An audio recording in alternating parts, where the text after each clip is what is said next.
রয়েছেন। এখন মাননীয় সদস্য মোসাম্মদ তাহমিনা বেগম 220 মাদারীপুর 3 আলোচনায় অংশগ্রহণ করবেন। আপনার নির্ধারিত সময় 7 মিনিট। ধন্যবাদ।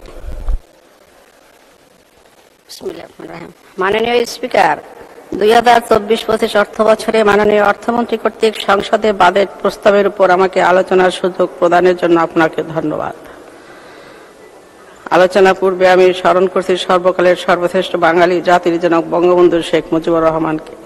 স্মরণ করছি বঙ্গমাতা শেখ ফজিলাতুন্নেছা সহ 1975 সালের প্রায় আগরতলা কুচক্রীদের হাতে শাহাদাত বরণ করেছেন।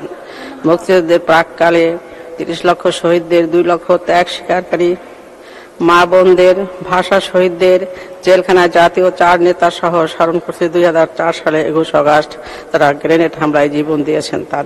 তাদের সকলের আত্মার মাগফিরাত কামনা করছি। মাননীয় স্পিকার, কৃতজ্ঞতা প্রকাশ করছি মানবতার মা বিশ্ব নেতা জননেত্রী শেখ হাসিনার প্রতি। তিনি মহান সংসদে দাঁড়িয়ে কথা বলার সুযোগ করে দিয়েছেন। তিনি নির্বাচনকে অংশগ্রহণমূলক নির্বাচনে পরিণত করার জন্য দলীয় প্রার্থীর সাথে সাথে স্বতন্ত্র প্রার্থীদের জাতীয় নির্বাচনে অংশগ্রহণের অনুমতি দিয়ে আমাকে সংসদে দাঁড়িয়ে কথা বলার সুযোগ করে দিয়েছেন।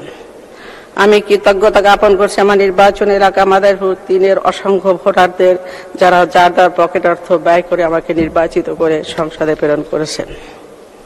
মাননীয় স্পিকার, যে জনগণ ভোট দিয়ে আমাকে নির্বাচিত করেছেন তাদের জন্য 2-4টি দাবি উত্থাপন করছি।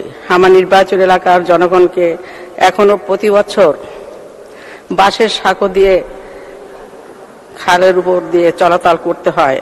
আমার নির্বাচন এলাকায় 100-এর বেশি 10 মিটার থেকে 15 মিটার দৈর্ঘ্য বাঁশের সাঁকো দিয়ে জনতা চলাচল করছে। এই সকল স্থানে 100 মিটারের নিম্নে ব্রিজ এবং কালভার্ট তৈরি করে চলাচলের সুযোগ করে দেওয়ার জন্য মাননীয় এলইডি এবং দুর্যোগ ত্রাণ মন্ত্রণালয়ের মন্ত্রীর প্রতি অনুরোধ রইল। অসংখ্য কাঁচা রাস্তা সহ রাস্তাবিহীন অবস্থার মধ্যে জনগণ বসবাস করছে। মাননীয় স্পিকার, আপনার মাধ্যমে সর্বস্তরের জনগণের প্রাণের দাবি কালকিনি উপজেলা সদরে অবস্থিত কালকিনি সৈয়দ আবুল হোসেন কলেজটি জাতীয়করণ করার জন্য মাননীয় প্রধানমন্ত্রী ও শিক্ষামন্ত্রীর দৃষ্টি আকর্ষণ করছি। জাতীয়করণের আবেদন মাননীয় প্রধানমন্ত্রীর কার্যালয়ে মহাপরিচালক শিক্ষা মহোদয়ের টেবিলে আছে। দেশের মানুষের মাননীয় স্পিকার, দেশের মানুষের ভাগ্য পরিবর্তনের জন্য বঙ্গবন্ধু যে কর্ম পরিকল্পনা সাজিয়েছিলেন তা সমাপ্ত করার সময় কুচক্রীরা তাকে দেয়নি। আল্লাহর ইচ্ছায় তার অসমাপ্ত মহান পরিকল্পনা তার সুযোগ্য কন্যা বাঙালি জাতির গর্ব মাননীয় প্রধানমন্ত্রী শেখ হাসিনা এক এক করে বাস্তবায়ন করে যাচ্ছেন। মাননীয় স্পিকার, মাননীয় অর্থমন্ত্রীর প্রস্তাবিত বাজেট উত্থাপনের মধ্য দিয়ে আমরা জানতে পেরেছি রাষ্ট্রীয় যাবতীয় ব্যয়, সেবা এবং উন্নয়ন সর্বক্ষেত্রে গণমুখী বাজেট প্রণয়নের জন্য আভ্যন্তরীণ সম্পদ আহরণ বৃদ্ধির লক্ষ্যে কর প্রদান ও আদায়ের পদ্ধতিকে আধুনিক প্রযুক্তি নির্ভর এবং জনবান্ধব করে তোলার জন্য বেশ কিছু পদক্ষেপ গ্রহণ করেছেন। 2009-2010 অর্থ বছরে মোট কর রাজস্ব আহরণের পরিমাণ ছিল মাত্র 62,485 কোটি টাকা। তা ধাপে ধাপে বৃদ্ধি করে 2024-25 অর্থ বছরে মোট 5,41,000 কোটি রাজস্ব আয় প্রাক্কলন করা হয়েছে, যা জিডিপি 9.7%। উক্ত অর্থ জাতীয় রাজস্ব বোর্ডের মাধ্যমে 4,80,000 কোটি টাকা এবং অন্যান্য উৎস হতে 61,000 কোটি টাকা সংগ্রহ করার প্রস্তাব করেছেন, যা বাস্তবায়ন করতে পারলে দেশের অগ্রগতি আশাতীতভাবে অর্জিত হবে। মাননীয় স্পিকার, 2024-25 অর্থ বছরে বাজেটের আকার প্রাক্কলন করা হয়েছে 7,97,000 কোটি টাকা, যা জিডিপির 14.2%। পরিচালনা সহ অন্যান্য খাতে মোট 5,32,000 কোটি টাকা এবং বার্ষিক উন্নয়ন কর্মসূচিতে 2,65,000 কোটি টাকা বরাদ্দের প্রস্তাব করা হয়েছে। মাননীয় স্পিকার, প্রস্তাবিত বাজেটে স্বাভাবিক অবকাঠামো খাতে মোট 2,06,569 কোটি টাকা বরাদ্দের প্রস্তাব করা হয়েছে, যা মোট বরাদ্দের 25.92%। ভৌত অবকাঠামো খাতে বরাদ্দ দেওয়া হয়েছে 2,16,111 কোটি টাকা, যা মোট বরাদ্দের 27.12%। সাধারণ সেবা খাতে প্রস্তাব করা হয়েছে 1,68,000 কোটি টাকা, যা মোট বরাদ্দের 21.17%। বৈশ্বিক সমস্যার জন্য সুদের হার ধাপে ধাপে বৃদ্ধি পেয়েছে। একই সাথে মার্কিন ডলারের বিপরীতে টাকার উল্লেখযোগ্য পরিমাণ অবনতি ঘটেছে। এ প্রেক্ষিতে 2024-25 অর্থ বছরে বাজেটে সুদ পরিশোধ বাবদ 1,13,500 কোটি টাকা বরাদ্দ ধরা হয়েছে, যা মোট বরাদ্দের 14.24%। মাননীয় স্পিকার, বাজেট ঘাটতি অর্থায়ন সুচিন্তিত প্রাজ্ঞ সামাজিক অর্থনৈতিক নীতি কৌশল অবলম্বনে আমাদের ঋণ ব্যবস্থাপনা ঝুঁকিমুক্ত রয়েছে মর্মে আন্তর্জাতিক মুদ্রা তহবিল তাদের প্রতিবেদনে উল্লেখ করেছে। মাননীয় স্পিকার, স্মার্ট বাংলাদেশ গড়ে তোলার জন্য প্রয়োজন স্মার্ট নাগরিক। স্মার্ট নাগরিক গড়ে তোলার জন্য ভবিষ্যৎ প্রজন্মকে বিজ্ঞান, প্রযুক্তি ও কারিগরি শিক্ষায় উপযুক্তভাবে গড়ে তুলতে কর্মোপযোগী শিক্ষা ও যুবকদের কর্মসংস্থান নিশ্চিতকরণে অগ্রাধিকার দিয়ে বাজেট প্রণয়ন করা হয়েছে, যাতে প্রাথমিক বিদ্যালয় থেকে মাধ্যমিক ও উচ্চ শিক্ষা সহ কারিগরি ও মাদ্রাসা শিক্ষার ক্ষেত্রে সামগ্রিক বিষয়ে গুরুত্ব আরোপ করে বরাদ্দের প্রস্তাব আসছে। টেকসই উন্নয়ন লক্ষ্যমাত্রা SDG 4 বাস্তবায়নের লক্ষ্যে মানসম্মত শিক্ষা নিশ্চিতকরণে সমাজের পিছিয়ে পড়া, বিশেষ করে অটিজম ও স্নায়ু বিকাশজনিত সমস্যাগ্রস্ত শিক্ষার্থীদের জন্য national academy for autism and neuro developmental disabilities প্রকল্পের আওতায় অস্থায়ী একাডেমি চালু করা হয়েছে, যেখানে বর্তমানে বহির্বিভাগ সেবা হিসাবে শিশু অভিভাবকদের কাউন্সেলিং সেবা প্রদান করা হচ্ছে। মাননীয় স্পিকার, গত 1.5 দশকে স্বাস্থ্য খাতে উল্লেখযোগ্য অগ্রগতি সাধিত হয়েছে। মাতৃমৃত্যু হার, শিশু মৃত্যুর হার, নবজাতকের মৃত্যুর হার অর্ধেকে নেমে এসেছে। প্রত্যাশিত আয়ুষ্কাল 2007 সাল ছিল 66.6 বছর, যা বর্তমানে বৃদ্ধি পেয়ে 72.3 বছর উন্নীত হয়েছে। শিশু ও নারীদের বিভিন্ন মারাত্মক সংক্রামক রোগ থেকে সুরক্ষার জন্য সরকার সম্প্রসারিত টিকাদান কর্মসূচি EPI অব্যাহত রেখেছে, যার মাধ্যমে 11টি মারাত্মক রোগের প্রতিষেধকমূলক টিকাদান কার্যক্রম পরিচালনা করা হচ্ছে। দেশের সকল 10 বছর থেকে 14 বছর বয়সী কিশোরী ও শিক্ষা প্রতিষ্ঠানের 5ম থেকে 9ম শ্রেণী পড়ুয়া ছাত্রীদেরকে ক্যাম্পেইন আকারে প্রথম ধাপে টিকাদান ইতিমধ্যে ঢাকা বিভাগে সম্পন্ন করা হয়েছে। 2025 সালে সদস্য, আপনার সময় শেষ। 2 মিনিটের মধ্যে শেষ করবেন। ধন্যবাদ। ভ্যাকসিন ও জাপানিজ এনফ্লাইটিস ভ্যাকসিন সংযোজন করার সিদ্ধান্ত সরকার গ্রহণ করেছে। মাননীয় স্পিকার, জাতির পিতা স্বাস্থ্যসেবা খাতকে গ্রামীণ জনগণের দোরগোড়ায় পৌঁছে দেওয়ার যে উদ্যোগ গ্রহণ করেছিলেন মাননীয় প্রধানমন্ত্রী, তা বাস্তবায়নের লক্ষ্যে কমিউনিটি ক্লিনিক প্রবর্তন করে সারা দেশে মোট 18,000 কমিউনিটি ক্লিনিক নির্মাণের লক্ষ্যমাত্রার বিপরীতে ইতিমধ্যে 14,311টি কমিউনিটি ক্লিনিক নির্মাণ করা হয়েছে।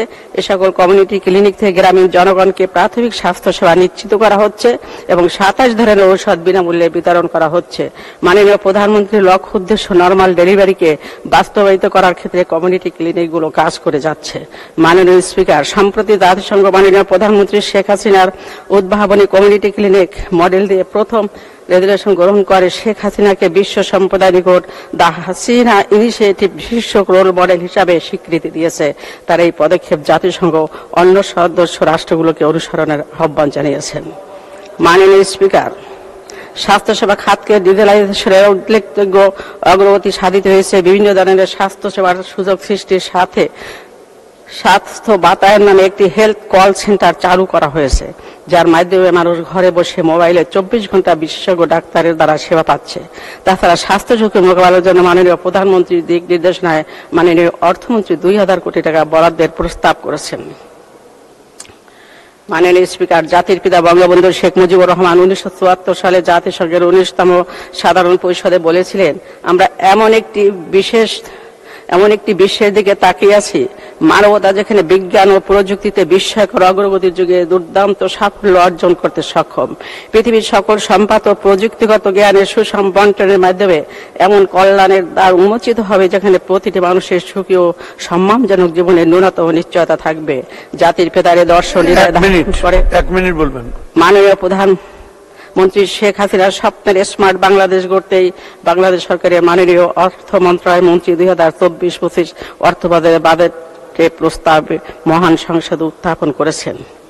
মাননীয় স্পিকার, আশ্চর্য লাগে, ধ্বংসপ্রাপ্ত একটা দেশকে গড়ার কাজে হাত দিয়ে সেই স্বল্প সময়ের মধ্যে বঙ্গবন্ধু একটি আধুনিক প্রযুক্তি নির্ভর দেশ বিনির্মাণের লক্ষ্যে বিজ্ঞান, তথ্য যোগাযোগ প্রযুক্তিকে সর্বোচ্চ গুরুত্ব দিয়েছিলেন। স্বল্পতর সময়ের মধ্যে তিনি আর্থ রিসোর্স টেকনোলজি স্যাটেলাইট প্রোগ্রাম বাস্তবায়ন, বেদবুনিয়া উপগ্রহ ভূকেন্দ্রের স্থাপন, আন্তর্জাতিক টেলিযোগাযোগ ইউনিয়ন এর সদস্যপদ লাভ করে টেলিফোন শিল্প সংস্থা লিমিটেড টেসিস ও বাংলাদেশ কেবল শিল্প সংস্থা প্রতিষ্ঠা, দেশে প্রযুক্তি পণ্য উৎপাদনের নির্দেশ প্রদান করেন। বাংলাদেশ শিল্প গবেষণা কাউন্সিল প্রতিষ্ঠা সহ অসংখ্য দূরদর্শী উদ্যোগ গ্রহণ করেছিলেন।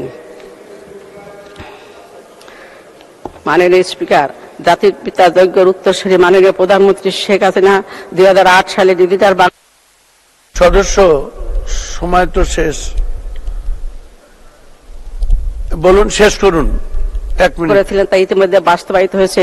বর্তমানে তিনি স্মার্ট বাংলাদেশ গড়ার কাজে হাত দিয়েছেন। আওয়ামী লীগ নির্বাচনী ইশতেহার 21টি বিষয়ের উপর অগ্রাধিকার দিয়ে মাননীয় অর্থমন্ত্রী সংসদে বাজেট প্রস্তাব দিয়েছেন, তা সর্বজন গৃহীত বলে সর্বমহল গ্রহণ করেছে। সকল সফলতার দাবিদার মাননীয় স্পিকার দেশের জনগণের সমর্থন নিয়ে মাননীয় প্রধানমন্ত্রী তার দূরদর্শী ও বলিষ্ঠ নেতৃত্বে ইতিমধ্যে উন্নয়নশীল দেশের সকল শর্ত পূরণ করে 2026 সালে নিশ্চিত রূপে উন্নয়নশীল দেশের কাতারে বাংলাদেশকে উত্তরণ করতে যাচ্ছেন। মাননীয় স্পিকার, সামাজিক নিরাপত্তা বেষ্টনীর আওতায় উপহারভোগীদের ইলেকট্রনিক উপায় গভর্নমেন্ট টু পার্সন ব্যবস্থায় ভাতা বিতরণ কার্যক্রম 2011 সালের 14 জানুয়ারি মাননীয় প্রধানমন্ত্রী উদ্বোধন করেন। 23-24 অর্থ বছরে মোট 1,15,31,567 জনকে G2P পদ্ধতিতে ভাতা প্রদান করা হচ্ছে। তাছাড়া দেশব্যাপী প্রতিবন্ধকতা জরিপ সম্পন্ন করা হয়েছে। শনাক্তকৃত প্রায় 33.34 লক্ষ। ধন্যবাদ মাননীয় সদস্য, আপনাকে অসংখ্য ধন্যবাদ। এখন আলোচনা অংশগ্রহণ করবেন মাননীয় সদস্য জনাব রফিকুল ইসলাম, 264 চাঁদপুর 5। আপনার নির্ধারিত সময় 7 মিনিট। কত মিনিট? ধন্যবাদ মাননীয় স্পিকার। দ্বাদশ জাতীয় সংসদে 2024-25 অর্থ বছরের বাজেটের উপর বক্তব্য রাখার সুযোগ দেওয়ার জন্য আপনাকে ধন্যবাদ।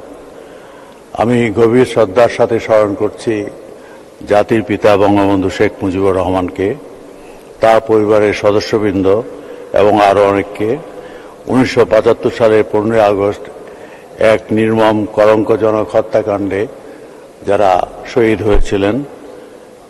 3রা নভেম্বর জেল হত্যাকাণ্ডে শাহাদত বরণকারী জাতীয় 4 নেতা, মহান মুক্তিযুদ্ধের শহীদ ও জীবিত সকল বীর মুক্তিযোদ্ধা এবং এদেশের আপামর জনসাধারণ, যাদের আত্মত্যাগের ফলেই পেয়েছি আমরা এই স্বাধীনতা। মাননীয় স্পিকার, জুন মাসে আজকে আমি যখন এই বক্তব্য রাখছি, আর 2 দিন পর 23শে জুন, আজ থেকে 75 বছর আগে এই জুন মাসের 23 তারিখে বাংলাদেশ আওয়ামী লীগ প্রতিষ্ঠিত হয়েছিল। এবং আজকে আমি গভীর শ্রদ্ধার সাথে স্মরণ করছি এই সুদীর্ঘ সময়ে বাংলাদেশের জনগণের স্বার্থ রক্ষার জন্য, অধিকার আদায়ের জন্য যে ইতিহাস, যে আন্দোলন সংগ্রাম এবং মানুষের অধিকার আদায়ের যে ইতিহাস, মুক্তিযুদ্ধে প্রস্তুতির ইতিহাস, মুক্তিযুদ্ধে নেতৃত্ব দানের ইতিহাস, সেই ইতিহাসের প্রতিটি পরতে পরতে জড়িয়ে আছেন জাতির পিতা বঙ্গবন্ধু শেখ মুজিবুর রহমান। এবং এই দলটির যে সকল নেতা কর্মী তার আহ্বানে সাড়া দিয়ে মুক্তিযুদ্ধের প্রস্তুতি নিয়েছিলেন, মুক্তিযুদ্ধে জীবন উৎসর্গ করেছিলেন, সেই আওয়ামী লীগের নেতৃত্বে মুক্তিযুদ্ধ সংগঠিত হয়েছিল। আজকে তাদের সকলকেই আমরা গভীর শ্রদ্ধা স্মরণ করি এবং জাতির পিতার সুযোগ্য কন্যা মাননীয় প্রধানমন্ত্রী শেখ হাসিনার নেতৃত্বে বাংলাদেশ উন্নতি ও অগ্রগতির পথে যেভাবে এগিয়ে চলেছে, এই আওয়ামী লীগের নেতৃত্বে আমি বিশ্বাস করি বাংলাদেশ পৃথিবীতে একটি উন্নত মর্যাদাশীল জাতি হিসাবে ইতিমধ্যে যে পরিচয় লাভ করেছে, সেই পরিচয় আরও উন্নতর এবং আরও উজ্জ্বলতম হবে। মাননীয় স্পিকার, এবার বাজেটে ব্যয় ধরা হয়েছে 7,97,000 কোটি টাকা, যার মধ্যে পরিচালনা ব্যয় 4,68,000 কোটি টাকা এবং এডিপি ব্যয় 2,65,000 কোটি টাকা। কিন্তু আয় আসছে মাত্র 5,41,000 কোটি টাকা, ফলে ঘাটতি থেকে যাচ্ছে 2,56,000 কোটি টাকা। যা আমার মনে হচ্ছে যে এই ঘাটতি বা যেটা আমরা ঋণ এবং লোন নিতে না পারি, তাহলে আমাদের উন্নয়ন কাজটা বন্ধ হয়ে যাবে। কিন্তু আমরা সেটা হতে দেব না। অতীতেও আমরা ঘাটতি বাজেট নিয়ে আলোচনা করেছি, ঘাটতি বাজেট প্রতিবারই হয়েছে। পৃথিবীর প্রায় সব দেশেই ঘাটতি বাজেট দিয়েই কাজ করা হয়। যদি কেউ এমন বলেন যে ঘাটতি বাজেট না, আমরা সারপ্লাস বাজেট, এটা পৃথিবীর খুব কম দেশে সেটা হয়।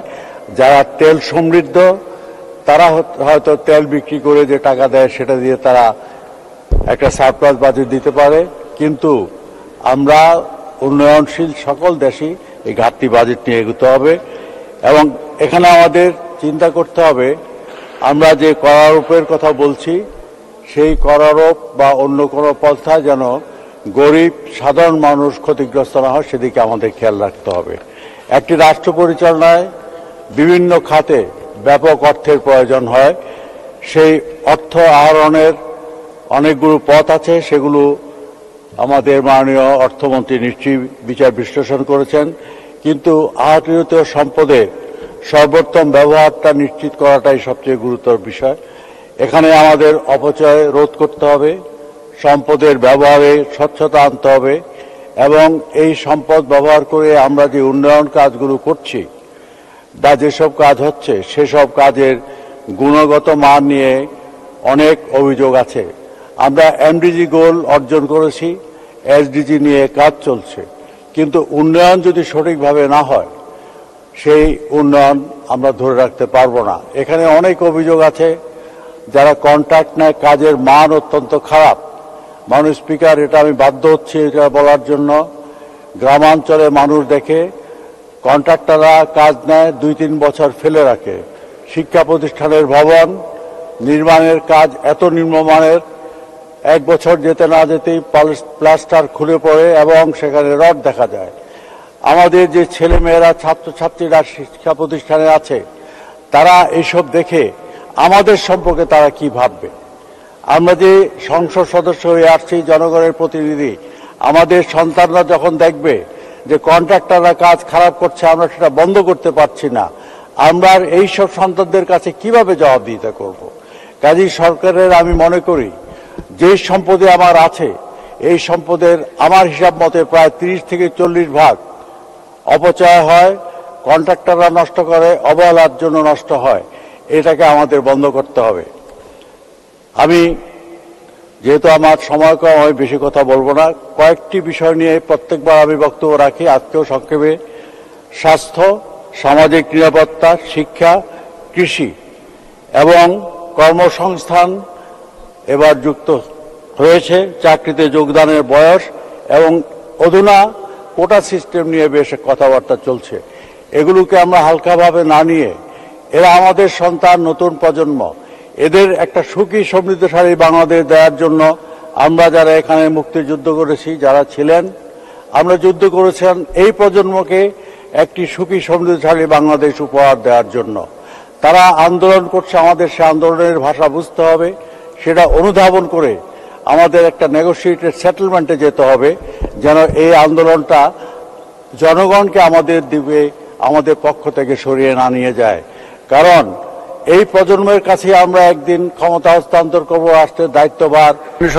2 মিনিট বলবেন। জি মাননীয় স্পিকার, আপনি তো আমার পাশেই বসেন, আমাকে একটু বেশি দিন। একদম পাশেই বসি, কম কথা বলি, তখন কিছু গুরুত্বপূর্ণ কথা বলি, তারপরে আপনি বন্ধ করে দেবেন। মাননীয় স্পিকার, স্বাস্থ্যমন্ত্রী এখানে নেই, আমি বারবার একটি কথা বলে আসছি, আমরা যারা মোটামুটি ভালো আছি, অসুখ বিসুখে আমরা চিকিৎসা পাই, যে মানুষগুলো দারিদ্র সীমায় আছে 20 ভাগ মানুষ, আপনি হিসাব করুন, 1971 সালে 7.5 কোটি মানুষের 40 ভাগ দারিদ্র সীমার নিচে ছিল, সেটা হলো 3 কোটির মতো মানুষ। আজকে 17 কোটি মানুষের 20 ভাগ সংখ্যায় কিন্তু সমান দাঁড়াচ্ছে, ওই 3 কোটি মানুষই এখনো দারিদ্র সীমায় রয়ে গেছে।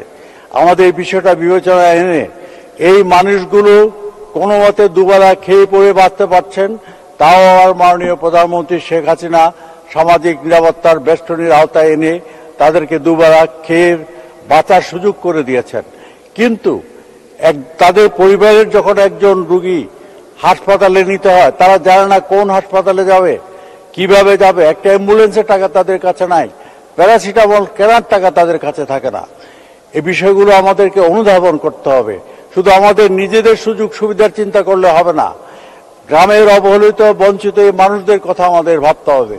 তাদের সবকিছু চিন্তা ভাবনা করে আমি আগেও বলেছিলাম যে স্বাস্থ্য সেবাটা যেন যে মানুষগুলো তার জন্য মূল্য দিতে পারে না, যার ইনকাম নাই, সেজন্য বিনামূল্যে সরকারি হাসপাতালে স্বাস্থ্য সেবা পায়, এই ব্যবস্থা আমাদের নিশ্চিত করতে হবে। আমি জানি আমাদের সম্পদের সীমাবদ্ধ আছে, কিন্তু আমাদের যে প্রত্যাশা, সেই প্রত্যাশার কথা আমি এখানে সংসদে জাতির উদ্দেশ্যে এবং এখানে আমাদের সম্মানিত সকল সংসদ সদস্যদের কাছে আমি সমর্থন চাইব যে আপনারাও যেন এই বিষয়টা নিয়ে আলাপ করেন। একদিনে না হোক, কিন্তু একটা পরিকল্পনা অন্তত স্বাস্থ্য মন্ত্রণালয় এখন পর্যন্ত আমাদের সামনে তুলে ধরতে পারেন।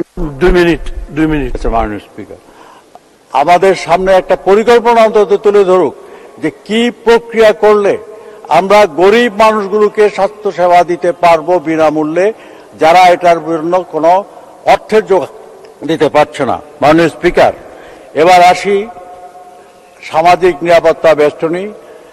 যে বরাদ্দ সরকার দিয়েছেন, মাননীয় প্রধানমন্ত্রীকে এদেশে মানুষ আজীবন শ্রদ্ধাভরে স্মরণ করবে, কারণ তার আগে কেউ এই সামাজিক নিরাপত্তা বেষ্টনী নিয়ে চিন্তা ভাবনা করে নাই। এখানে একটা বিষয় আছে, যারা এই নিরাপত্তা কার্ডগুলো দেয়, বয়স্ক ভাতা, বিধবা ভাতা, মাতৃত্বকালীন ভাতা, এই দায়িত্বপ্রাপ্ত ব্যক্তিরা ভাতা দিচ্ছেন, ভাতার কার্ড দিচ্ছেন, আর লোকদেরকে বলছেন আমি তোমাকে কার্ডটা দিলাম। এরা কিন্তু কখনো বলে না মাননীয় প্রধানমন্ত্রীর সরকার এই কার্ড দিয়েছে, তারা বলে আমি তোমাকে এই কার্ডটা দিলাম। তারা তাদের ভোটের হিসাব করে এইসব কথা বলে। এই অপপ্রচার বন্ধ করতে হবে। এগুলো দিচ্ছে সরকার, মাননীয় প্রধানমন্ত্রী শেখ হাসিনার সরকার। মাননীয় প্রধানমন্ত্রী ঘর দিয়েছেন, ভূমিহীন এবং গৃহহীনদের ঘর দিয়েছেন। ওই দায়িত্বপ্রাপ্ত ব্যক্তিরা, আমি তাদের নাম বলবো না বা ডেজিগনেশন বলবো না, তারা বলে তোমাকে আমি এই ঘরটা দিলাম। কোন কোন জায়গায় আমি এমনও দেখেছি সেই ঘরে ওনারা নিজের নেম প্লেট লাগায়। আমি 2-1 জায়গায় এটা খুলে ফেলেছি। মাননীয় স্পিকার, জিনিসগুলো আমাদের অনুধাবন করতে হবে। আরেকটি বিষয় আমি নিয়ে আসছি, সেটা হচ্ছে গ্রামাঞ্চলে আমাদের এমনি কৃষি জমি খুব কম। সরকার একটা সিদ্ধান্ত নিয়েছে কৃষি জমি ইন্ডাস্ট্রির জন্য ব্যবহার করা যাবে না, কিন্তু গ্রামাঞ্চলে কি হচ্ছে, রাত্রিবেলা হলে কৃষি জমির মাটি কেটে নিয়ে ইট ভাটায় নিয়ে যাওয়া হচ্ছে, ইট তৈরি করা হচ্ছে। এখন যে হারে কৃষি জমি নষ্ট হচ্ছে, এভাবে যদি আর 2-3 বছর চলে, জনসংখ্যা বাড়তে থাকে, তাহলে আপনার খাদ্য সংকট সৃষ্টি হবে। সদস্য 1 মিনিট। তাহলে আমি আপনাকে ধন্যবাদ দিয়ে বক্তব্য শেষ করার আগে এখানে মাননীয় আমাদের যোগাযোগ মন্ত্রী ওবায়দুল কাদের সাহেব চলে গেছেন একটু আগেই। আমার হাজীগঞ্জ বাজার বাইপাস অত্যন্ত গুরুত্বপূর্ণ একটা প্রকল্প। মাননীয় প্রধানমন্ত্রীর কাছে আমি চিঠি লিখেছিলাম, সেটা যোগাযোগ মন্ত্রীর ওখানে গিয়েছে, তাও কয়েক বছর আগে। আমি মাননীয় যোগাযোগ মন্ত্রীর দৃষ্টি আকর্ষণ করে তাকে অনুরোধ করব এই বাইপাসটি অতি দ্রুত যেন কাজ শুরু করা হয় অথবা প্রকল্প গ্রহণ করা হয়। এবং বক্তব্য শেষ করার আগে আমি হাজীগঞ্জ শাহরাস্তিবাসীকে ধন্যবাদ জানাচ্ছি, তাদের প্রতি কৃতজ্ঞতা জানাই। এই নিয়ে তারা 5বার আমাকে এই সংসদে নির্বাচিত করে পাঠিয়েছে, সেজন্য আমি তাদের প্রতি গভীর কৃতজ্ঞতা জানাচ্ছি। এবং আমি আপনার মাধ্যমে দেশবাসীকে এবং আমার এলাকাবাসীকে এটুকু শুধু আশ্বস্ত করতে চাই, আমার জীবনে চাওয়া পাওয়ার কিছু নেই। আমরা 71 সনে যারা যুদ্ধ করেছি, সে যুদ্ধের মাঠে আমাদের মৃত্যু হতে পারত। আমরা যে শেষ করুন। 1 মিনিট দেন আর। আমরা চেয়েছি একটা স্বাধীন বাংলাদেশ, নতুন প্রজন্মের জন্য আমরা একটা সুখী, সমৃদ্ধশালী, সন্ত্রাসমুক্ত, দুর্নীতিমুক্ত, চাঁদাবাজ মুক্ত বাংলাদেশ চেয়েছিলাম। সেই লক্ষ্যে আমরা সবাই ঐক্যবদ্ধভাবে কাজ করব। এখানে মাননীয় প্রধানমন্ত্রীরও কিছুটা সহায়তা আমাদের প্রয়োজন। আমি মাননীয় প্রধানমন্ত্রী শেখ হাসিনাকে এই জন্য ধন্যবাদ জানাই।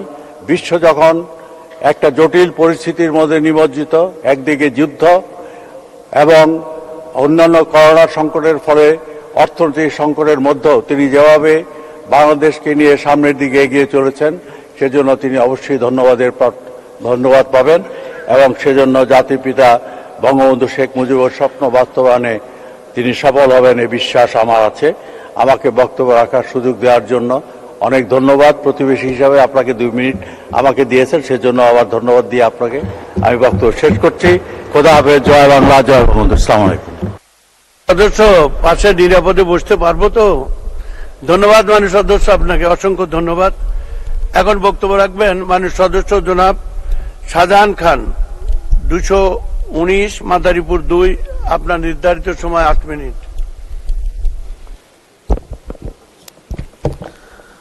আপনাকে ধন্যবাদ মাননীয় স্পিকার।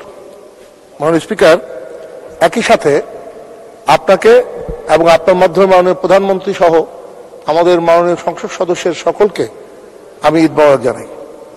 আমার বক্তব্যের শুরুতে মহাকালের মহানায়ক, সর্বকালের সর্বশ্রেষ্ঠ বাঙালি, মহান জাতির মহান নেতা, জাতির পিতা বঙ্গবন্ধু শেখ মুজিবুর রহমান, তার প্রিয় সহধর্মিণী বেগম ফজিলতুন্নেসা সহ তার পরিবারবর্গ, যাদেরকে 1975 সালে 15 আগস্ট নির্মমভাবে যাদেরকে হত্যা করা হয়েছিল, তাদেরকে আমি গভীর শ্রদ্ধার সাথে স্মরণ করি। আমি এই গভীর শ্রদ্ধার সাথে স্মরণ করি 1975 সালের 3 নভেম্বর তারিখে বঙ্গবন্ধুর অনুপস্থিতিতে যে 4 জাতীয় নেতা যারা মহান মুক্তিযুদ্ধকে তার সফল পরিণতির দিকে নিয়ে গিয়েছিলেন, সেই জাতীয় 4 নেতাকে আমি গভীর শ্রদ্ধার সাথে স্মরণ করি।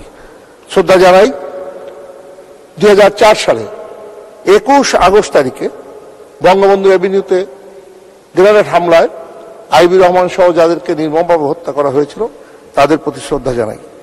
শ্রদ্ধা জানাই আমার পিতা আসফাক আলী খান, যিনি বঙ্গবন্ধুর ঘনিষ্ঠ সহসদ ছিলেন।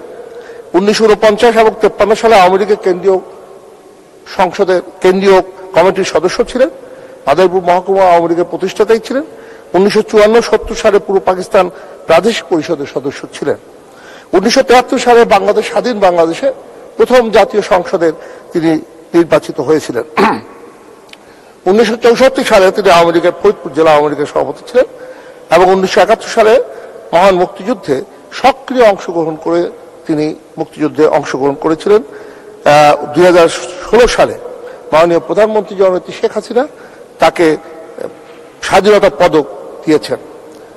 1975 সালে বঙ্গবন্ধুকে যখন হত্যা করা হয়েছিল, তারপরে খন্দকার মোস্তাক সংসদ সদস্যদেরকে তিনি তার বঙ্গভবনে ডেকেছিলেন। সেখানে যিনি সর্বপ্রথম প্রতিবাদ করেছিলেন এই হত্যাকাণ্ডের, তিনি আমার পিতা আসফাক আলী খান। মহান মুক্তিযুদ্ধের 30 লক্ষ শহীদ, 2 লক্ষাধিক মা বোন সহ যারা বাংলাদেশের স্বাধীনতা অর্জনে ব্যাপক ভূমিকা রেখেছে, আমি তাদের প্রতি গভীর শ্রদ্ধা জানাই। মাননীয় স্পিকার, 6 জুন মাননীয় অর্থমন্ত্রী যে বাজেট পেশ করেছেন 7,97,000 কোটি টাকার, এটা বাংলাদেশের সর্ববৃহৎ বাজেট। এই বাজেটের নিয়ে অনেকে অনেক কথা বলেছেন। বাজেট নিয়ে আলোচনা সমালোচনা হবেই, তবে আমি যেটা মনে করি এই বাজেট আলোচনায় একটা ইতিবাচক এবং একটি নেতিবাচক দিক থাকে। কেউ কেউ কারো দৃষ্টিভঙ্গি থাকে যারা এই বাজেটকে ভালো চোখে দেখেন না, তাদের নেতিবাচক দিকটাকেই তুলে ধরেন। আবার কেউ বাজেটের পর্যালোচনা, সঠিক পর্যালোচনা করে তারা ইতিবাচকভাবে এই বাজেটকে সব মানুষের সামনে তুলে ধরেন। এই বাজেটকে আমি মনে করি একটি উন্নত বাংলাদেশ প্রতিষ্ঠার বাজেট। এই বাজেট মাননীয় প্রধানমন্ত্রী জননেত্রী শেখ হাসিনা যে স্মার্ট বাংলাদেশ গড়ে তোলার যে স্বপ্ন দেখিয়েছেন, সেই স্বপ্ন বাস্তবায়নের বাজেট। মাননীয় স্পিকার, রাজনীতি, অর্থনীতি, সমাজ ব্যবস্থা ও দেশের উন্নয়ন যারা বাঁকা চোখে দেখে, তারা সবকিছু কিন্তু নেতিবাচক দৃষ্টি দেখে। যেমন করে বিএনপি, কোন জিনিস আওয়ামী লীগ ভালো কাজ করলেও আপনার কখনোই তারা ভালো দৃষ্টিতে দেখে না। তাদের দৃষ্টিভঙ্গি এমন যে এই বোধহয় শেষ হয়ে গেল, বাংলাদেশ ধ্বংস হয়ে গেল, বাংলাদেশ এটা আপনার হয়ে যাবে, আপনার কলম্বো অর্থাৎ শ্রীলঙ্কা হয়ে যাবে। এমনি ধরনের অনেক কথাই আমরা শুনেছি, কিন্তু বাস্তবে কি হয়েছে? বাস্তবে কিন্তু তা হয়নি। মাননীয় স্পিকার, এই বাজেটে যে বিষয়টা বলা হয়েছে 2023 সালে যে গত 1.5 দশকে বাংলাদেশের জিডিপি দাঁড়িয়েছে 6.7% বেশি। 2022-23 অর্থ বছরে মাথা পিছু যে আয় আমাদের দাঁড়িয়েছে 2,73,360 টাকা। 2023 সালের হিসাব অনুযায়ী বাংলাদেশের বিশ্বের অন্যতম বৃহৎ অর্থনীতির দেশ হিসাবে কিন্তু প্রতিষ্ঠিত হয়েছে। মাননীয় স্পিকার, বাংলাদেশের একমাত্র রাষ্ট্র আয়ক তিনি হলেন বঙ্গবন্ধু কন্যা জননেত্রী শেখ হাসিনা, যিনি বাংলাদেশের সংবিধানের 5টি মৌলিক চাহিদাকে তিনি সুন্দরভাবে বাস্তবায়ন করেছেন। বাংলাদেশে আজকে খাদ্য ঘাটতি নেই, আমাদেরকে চাল আমদানি করতে হয় না, আমরা চাল রপ্তানিও করতে পারি। আমাদের যে একসময় আমাদের গবাদি পশু আনতে হতো কোরবানি করার জন্য ভারত থেকে, এখন আর ভারত থেকে গরু আনতে হয় না। একসময় আমাদের মাছ খেতে হতো বার্মিজ রুই, এখন আর আমাদের বার্মিজ রুই খেতে হয় না। মাছের উৎপাদন বেড়েছে, গরুর উৎপাদন বেড়েছে, এবং বস্ত্রের কোনো অভাব নেই। মানে স্পিকার, একসময় আমাদেরকে পড়তে হতো নিক্সন মার্কেটে পুরানো কাপড়, আজকে আর সেই পুরানো কাপড় পরতে হয় না। একজন গরিবকে, ভিখারিকে যদি আপনি একটা পুরান কাপড় দিতে যান, তিনি নেবেন না, তিনি একটা নতুন কাপড় চান। মাননীয় প্রধানমন্ত্রী যে কাজটি করেছেন, চিকিৎসা ব্যবস্থাকে নিয়ে গেছেন মানুষের দোরগোড়ায়, এবং শিক্ষা ব্যবস্থাকে আজকে উন্নত জায়গায় নিয়ে গেছেন, এবং বাংলাদেশের শিক্ষিতের হার বেড়েছে। মাননীয় স্পিকার, আপনি জানেন লক্ষ লক্ষ বাড়ি নির্মাণ করে যাদের গৃহ নাই তাদের গৃহ করে দিয়েছেন, যাদের ভূমি নাই, ভূমিহীন এবং গৃহহীন তাদেরকে ভূমি দিয়েছেন, গৃহ নির্মাণ করে দিয়েছেন। এটাই হলো মাননীয় প্রধানমন্ত্রী জননেত্রী শেখ হাসিনার বাংলাদেশের মানুষের কাছে সবচেয়ে বড় উপহার। যোগাযোগ ব্যবস্থা এক বৈপ্লবিক একটা পরিবর্তন এসেছে। মাননীয় স্পিকার, আপনি জানেন আমাদের দেশের জাতীয় মহাসড়কের পরিমাণ ছিল 12,018 কিলোমিটার, এবং তার 3 গুণ বৃদ্ধি পেয়ে 32,678 কিলোমিটার হয়েছে। এমনি করে আরো অনেক উন্নয়ন হয়েছে। কিন্তু যারা এটাকে বলেন যে কোনো দেশে উন্নয়ন হয়নি, তাদেরকে শুধু বলতে চাই যে আপনারা আপনাদের চোখে ছানি পড়েছে, এই ছানিটা অপারেশন করলে আপনি শেখ হাসিনার উন্নয়নগুলো দেখতে পাবেন। মাননীয় স্পিকার, আমি কয়েকটি প্রস্তাব আপনাদের সামনে তুলে ধরতে চাই। মাননীয় স্পিকার, সরকারের নিম্নতর স্তর ইউনিয়ন পরিষদ, সেই ইউনিয়ন পরিষদের চেয়ারম্যান এবং মেম্বারদের যে বেতন, তা শুনলে আপনি অবাক হবেন। মাননীয় স্পিকার, আপনি নিজেও জানেন। এটুকু শুধু বলি যে তাদের বেতন চেয়ারম্যান 4,500 টাকা, মেম্বার 3,600 টাকা, গ্রাম পুলিশ পায় 6,500 টাকা, যেটা করে দেওয়ার সুযোগ হয়েছিল আমার, কারণ আমি তখন মাননীয় আপনার স্থানীয় সরকার মন্ত্রী এবং আমাদের অর্থমন্ত্রীকে অনুরোধ করে এই কাজটি করে দিয়েছিলাম, যে কারণে এখন তারা 6,000 দফাদার পায় 7,000 টাকা, অথচ ইউনিয়ন পরিষদের চেয়ারম্যান মেম্বাররা কম পায়। এই ক্ষেত্রে আমি আপনাকে অনুরোধ করব মাননীয় স্পিকার, আমার একটি প্রস্তাব মাননীয় অর্থমন্ত্রীর কাছে, আমার মাননীয় প্রস্তাবগুলো এবং মাননীয় প্রধানমন্ত্রী বিবেচনা করবেন আমি বিশ্বাস করি। বাংলাদেশের সর্বশ্রেষ্ঠ সন্তান যারা, তারা হলেন বীর মুক্তিযোদ্ধা। এই বীর মুক্তিযোদ্ধাদের জীবন সায়ান্নে তারা এসে দাঁড়িয়েছেন। আমি তাদের জন্য 20,000 টাকার স্তরে 30,000 টাকা করার প্রস্তাব করছি। চাকরিতে প্রথম শ্রেণী ও দ্বিতীয় শ্রেণীতে যে একসময় মুক্তিযোদ্ধা কোটা ছিল, সেই কোটা বহাল রেখে হাইকোর্ট একটি রায় দিয়েছে। আমি এই মহামান্য হাইকোর্টকে আমি অভিনন্দন জানাই, এবং এই কোটা পুনরায় চালু করার জন্য আমি ব্যবস্থা গ্রহণের জন্য আমি আহ্বান জানাবো মাননীয় প্রধানমন্ত্রীর কাছে। গার্মেন্টস শ্রমিক, সড়ক পরিবহন শ্রমিক সহ বিভিন্ন শ্রমিক যারা নিম্ন আয়ের মানুষ, সেই সকল শ্রমিকদের জন্য রেশনিং প্রথা চালু করার প্রস্তাব করছি। মাননীয় স্পিকার, সরকারি প্রাথমিক বিদ্যালয়ে 35,000 দপ্তরিকে ইতিপূর্বে চাকরিতে নিয়োগ দেওয়া হয়েছে। আমি তাদের রাজস্ব খাতে আনার জন্য প্রস্তাব করছি। আমি ইউনিয়ন পরিষদের চেয়ারম্যান, তাদের জন্য 10,000 টাকায়, মেম্বারদের জন্য 8,000 টাকা করার প্রস্তাব করছি। ইউনিয়ন চাকরিতে আউটসোর্সিং এর প্রথা, এটা একটা অত্যন্ত অমানবিক। এই আউটসোর্সিং প্রথা পরিবর্তন করে ব্যাখ্যা দেওয়ার সুযোগ পেলাম না, সেই জন্য আমি মনে করি নো ওয়ার্ক নো পে ওয়েতে এই সমস্ত কর্মচারীদের চাকরি দেওয়া উচিত। মাননীয় স্পিকার, আমি আমার এলাকায় যে নদী ভাঙন, শিরখাড়া, পাঁচখোলা এবং রাজরের হোসেনপুর সহ বেশ কিছু জায়গায় নদী ভাঙছে। আমি অনুরোধ করবো এখানে আমাদের পানি সম্পদ মন্ত্রীকে, এখানে প্রজেক্ট নেওয়া হয়েছিল কিন্তু এখনো বাস্তবায়ন হচ্ছে না বলে প্রতি বছর ভাঙছে। মাননীয় স্পিকার, আমি আপনার সামনে কয়েকটি কথা না বললেই নয়। এই বাংলাদেশ স্বাধীন হয়েছে আজ থেকে 53 বছর আগে। এর মধ্যে 16 বছর বিএনপি ক্ষমতায় ছিল, জিয়াউর রহমান এবং খালেদা জিয়া। তারা সন্ত্রাস, দুর্নীতি, জঙ্গি এবং মানে টাকা পাচার ইত্যাদি করে এই বাংলাদেশকে লুটেপুটে খেয়েছিল। মাননীয় স্পিকার, হাওয়া ভবন নির্মাণ করা হয়েছিল এবং খোয়াব ভবন করা হয়েছিল। আমার মনে আছে আমি একটি বক্তৃতা বলেছিলাম, বিএনপি যখন ক্ষমতায়, আমি বলেছিলাম একদিন হাওয়া ভবন হাওয়ায় মিলিয়ে যাবে, খোয়াব ভবন স্বপ্ন ভাঙার মতো ভেঙে পড়বে, সেটা বাস্তবায়ন। মানে সদস্য 2 মিনিটে শেষ করেন। 2 মিনিট। যারা খুন দুর্নীতির মধ্য দিয়ে যারা বঙ্গবন্ধু খুন করে ক্ষমতা এসেছে, তাদের কাছে আপনি কি করে আশা করবেন গণতন্ত্র? আমি মাঝে মাঝে বলি, সবজি কলা গাছ পেতে হলে সবজি কলা পেতে হলে সবজি কলা গাছ লাগাতে হবে। আপনি আইথা কলা গাছের কাছে কখনো সবজি কলা আশা করা যায় না। ঠিক একইভাবে একটি সন্ত্রাসী, একটি জঙ্গি, একটি দুর্নীতিপরায়ণ দলের কাছে আপনি কোনো কর্মী আপনি সেটা আশা করতে পারেন না। মাননীয় স্পিকার, এর মধ্যে আমরা দেখলাম যে বিএনপি বলেছে তারা রাষ্ট্র মেরামত করবে। মাননীয় স্পিকার, তারা কি দেখেছে তাদের দল ঘুরে ধরেছে এবং সেই দল ভেঙে পড়ার অবস্থা সৃষ্টি হয়েছে? এই দলকে রক্ষা করার জন্য আপনারা কি করবেন সেটা ভাবেন। নবাব সিরাজউদ্দৌলার নাটকের একটা ডায়লগ শুনেছিলাম, জগৎ শেখকে বলেছে সিরাজউদ্দৌলা, নিজেদের কথা ভাবুন রাজা, নিজেদের কথা ভাবুন। আমি বলতে চাই, শেখ হাসিনাকে উৎখাত করার ভাবার আপনাদের এখন এই চিন্তা ছেড়ে দেন। আপনারা এখন নিজেদের জন্য ভাবেন যে আপনারা কি করে রাজনীতিতে টিকে থাকবেন, সেই কথাটা ভাবতে শুরু করেন। মাননীয় স্পিকার, আপনাদের নিশ্চয়ই মনে আছে যে 1996 সালে যখন বিএনপি ক্ষমতা এসেছে, তখন তারা বাংলাদেশের শ্রমিক আন্দোলনকে দমন করার জন্য 17 জন শ্রমিককে গুলি করে হত্যা করেছে।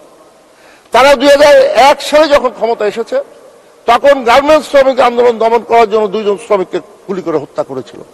তারা 2013, 14, 15 সালে 92 জন ড্রাইভার হেল্পার, 17 জন পুলিশ, 3 জন বিজিবি জওয়ান, 2 জন মুক্তিযোদ্ধা, 2 জন ব্যাংক কর্মচারী সহ অসংখ্য মানুষকে তারা হত্যা করেছে। মাননীয় স্পিকার, যে বাঘ নরমাংসের গন্ধ পায় সে মানুষ দেখলে থাবা দেবেই। ঠিক বিএনপির অবস্থা তাই। ক্ষমতায় যদি যায় তাহলে তারা মানুষ হত্যা করে, আবার ক্ষমতার বাইরেও যখন আসে তখন 1 মিনিট। তারা হত্যা করেছে। এই 2001, 1991, এরপরে 2015, 14, 13, 12 এই সমস্ত জায়গায় যে হত্যাকাণ্ডগুলো করেছে, তা খালেদা জিয়া তার স্বামীর পদাঙ্ক অনুসরণ করে তার স্বামী বঙ্গবন্ধুকে হত্যা করে ক্ষমতা দখল করেছিল। মাননীয় স্পিকার, তিনি কিন্তু ক্ষমতায় গণতান্ত্রিক পদ্ধতিতে আসেন নাই। কি পদ্ধতিতে এসেছিলেন? বঙ্গবন্ধুকে হত্যা করে রাতের বেলায় তিনি ক্ষমতা দখল করেছিলেন। তার সন্তান তারেক রহমান, যিনি আজকে লন্ডনে বসে বসে অনেক পরামর্শ দিচ্ছেন, বিএনপির নেতারাও কিন্তু এখন বিচলিত। তারাও কিন্তু এখন চিন্তা করছে যে তারা কি করবে। তারা এখন বিব্রত যে তাদের অবস্থানটা কি দাঁড়াবে, সেই দিক কিন্তু এখন তাদের ভাবতে হবে। মাননীয় স্পিকার, আপনি আরো কিছু ঘটনা জানেন যে 2001 সালে যখন বিএনপি নির্বাচনে জয়লাভ করলো, তখন বিভিন্ন জায়গায় সদস্য 1 মিনিটে শেষ করুন। 1 মিনিট। তারা সংখ্যালঘুদের উপর আক্রমণ করেছিল, তাদের বাড়িঘর দখল করেছিল। মাননীয় স্পিকার, এবং সেই দখল করে তারা চেষ্টা করেছিল এই সংখ্যালঘুদের বাড়িঘর দখল করতে, কিন্তু পারেনি। মাননীয় স্পিকার, আপনাদের নিশ্চয়ই মনে আছে আপনার যে বিএনপি শাসনামলে এক বক্তব্যে সংসদের, সেদিন আমি এই কথাটা আগেও বলেছি, সেদিন আর বেশি দূরে নয় যে তারা হাওয়া ভবন এবং খোয়াব ভবন হারিয়ে যাবে। মাননীয় স্পিকার, বিএনপি যিনি ভারপ্রাপ্ত চেয়ারম্যান, তিনি কিন্তু আপনি জানেন যে একজন সাজাপ্রাপ্ত আসামি। প্রশ্ন হলো যে একটি রাজনৈতিক দলের সাজাপ্রাপ্ত আসামি, তাদের গঠনতন্ত্রেই এই কথাই উল্লেখ আছে কোন সাজাপ্রাপ্ত আসামি তারা পদে থাকতে পারে না। কিন্তু আমরা দেখছি তারেক জিয়া সেখানে সাজাপ্রাপ্ত হয়েও সেখানে তারা। আপনাকে অসংখ্য ধন্যবাদ।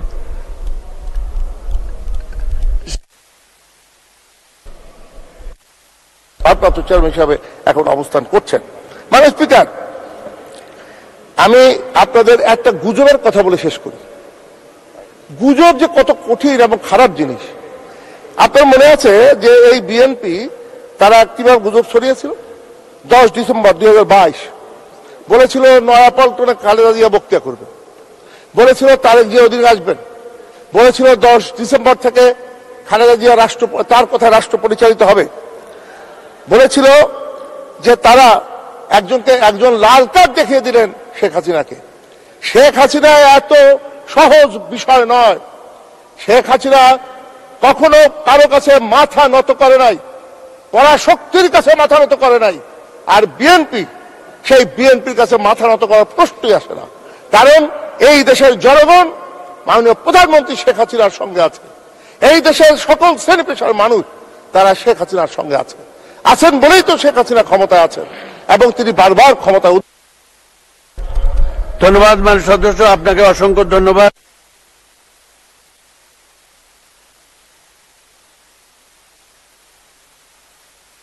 শেষ করুন। যতদিন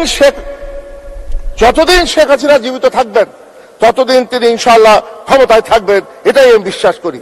বাংলাদেশের অর্থনীতি দেউলিয়া হয় নাই, বরং শক্তিশালী হয়েছে, এই কথাটা তাদের জানা দরকার। মাননীয় স্পিকার, 2000 একটা আপনার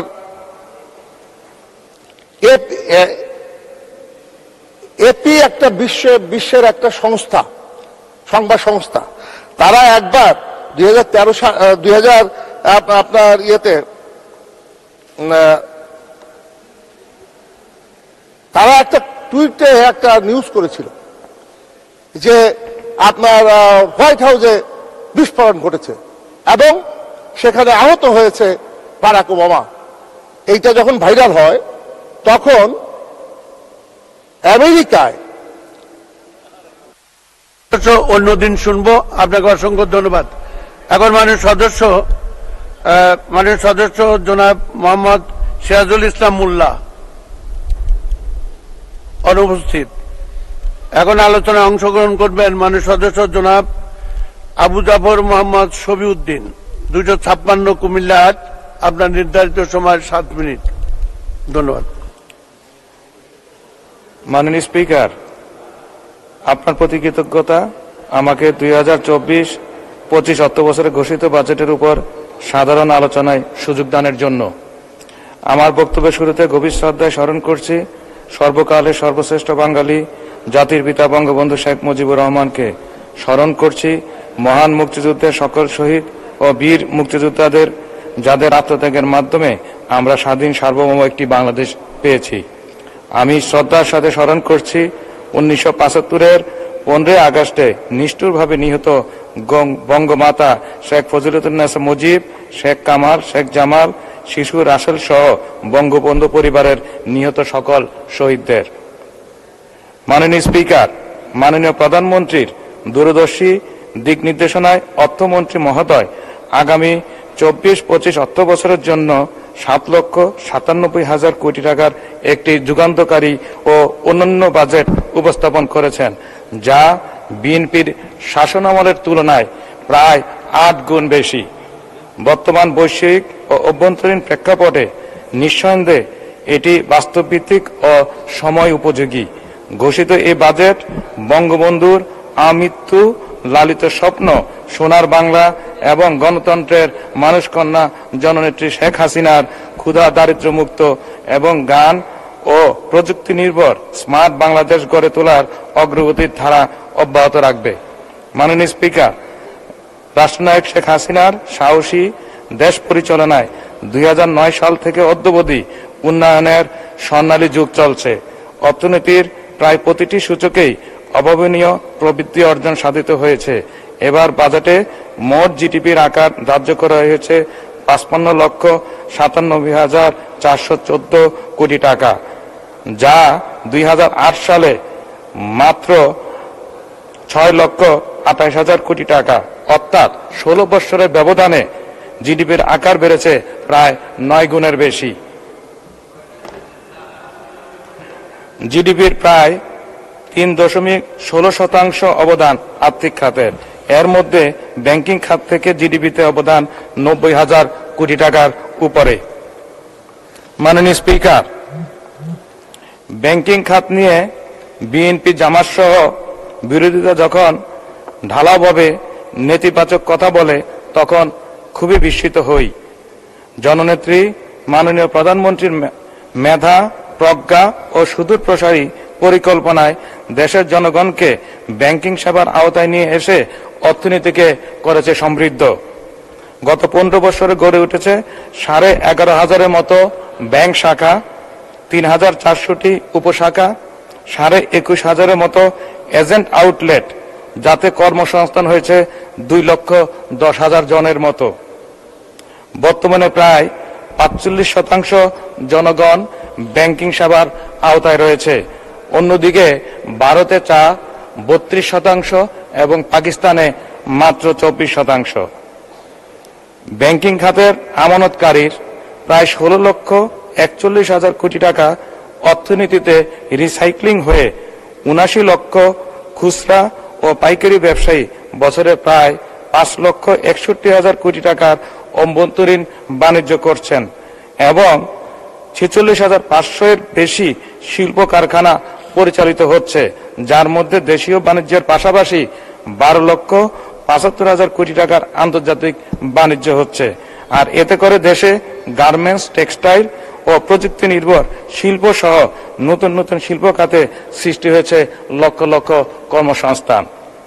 আমাদের অর্থনীতির 82% বেশি ব্যাংক খাতের উপর নির্ভরশীল।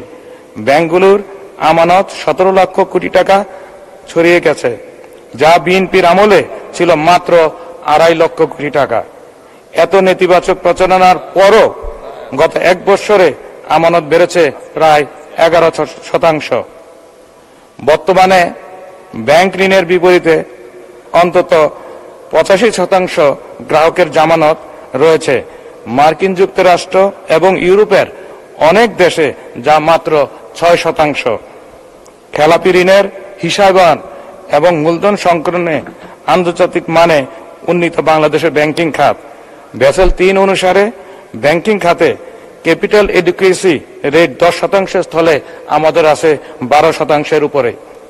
মাননীয় স্পিকার, 1990 সালে খেলাপি ঋণের হার ছিল 26.9%, 2004-05 তা ছিল 17.6%, আর 2024-এর জুনে এই খেলাপি ঋণের হার দাঁড়িয়েছে 11.11%।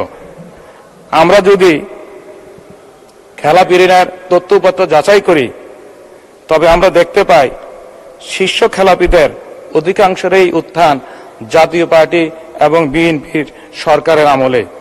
এরাই ফুলে ফেপে বড় হয়ে ঋণের আকার বিভিন্ন সময়ে বাড়াতে বাড়াতে ব্যাংকিং ইন্ডাস্ট্রির জন্য আজ বিস্ফোরা হয়ে দাঁড়িয়েছে। সব শেষ করে ফেলবে তো? তুমি তো নিয়েছই। দাও দাও বুঝি। কারাকারি স্বাদের রুচি আলু বোখারা আচার অসাধারণ। Regal furniture.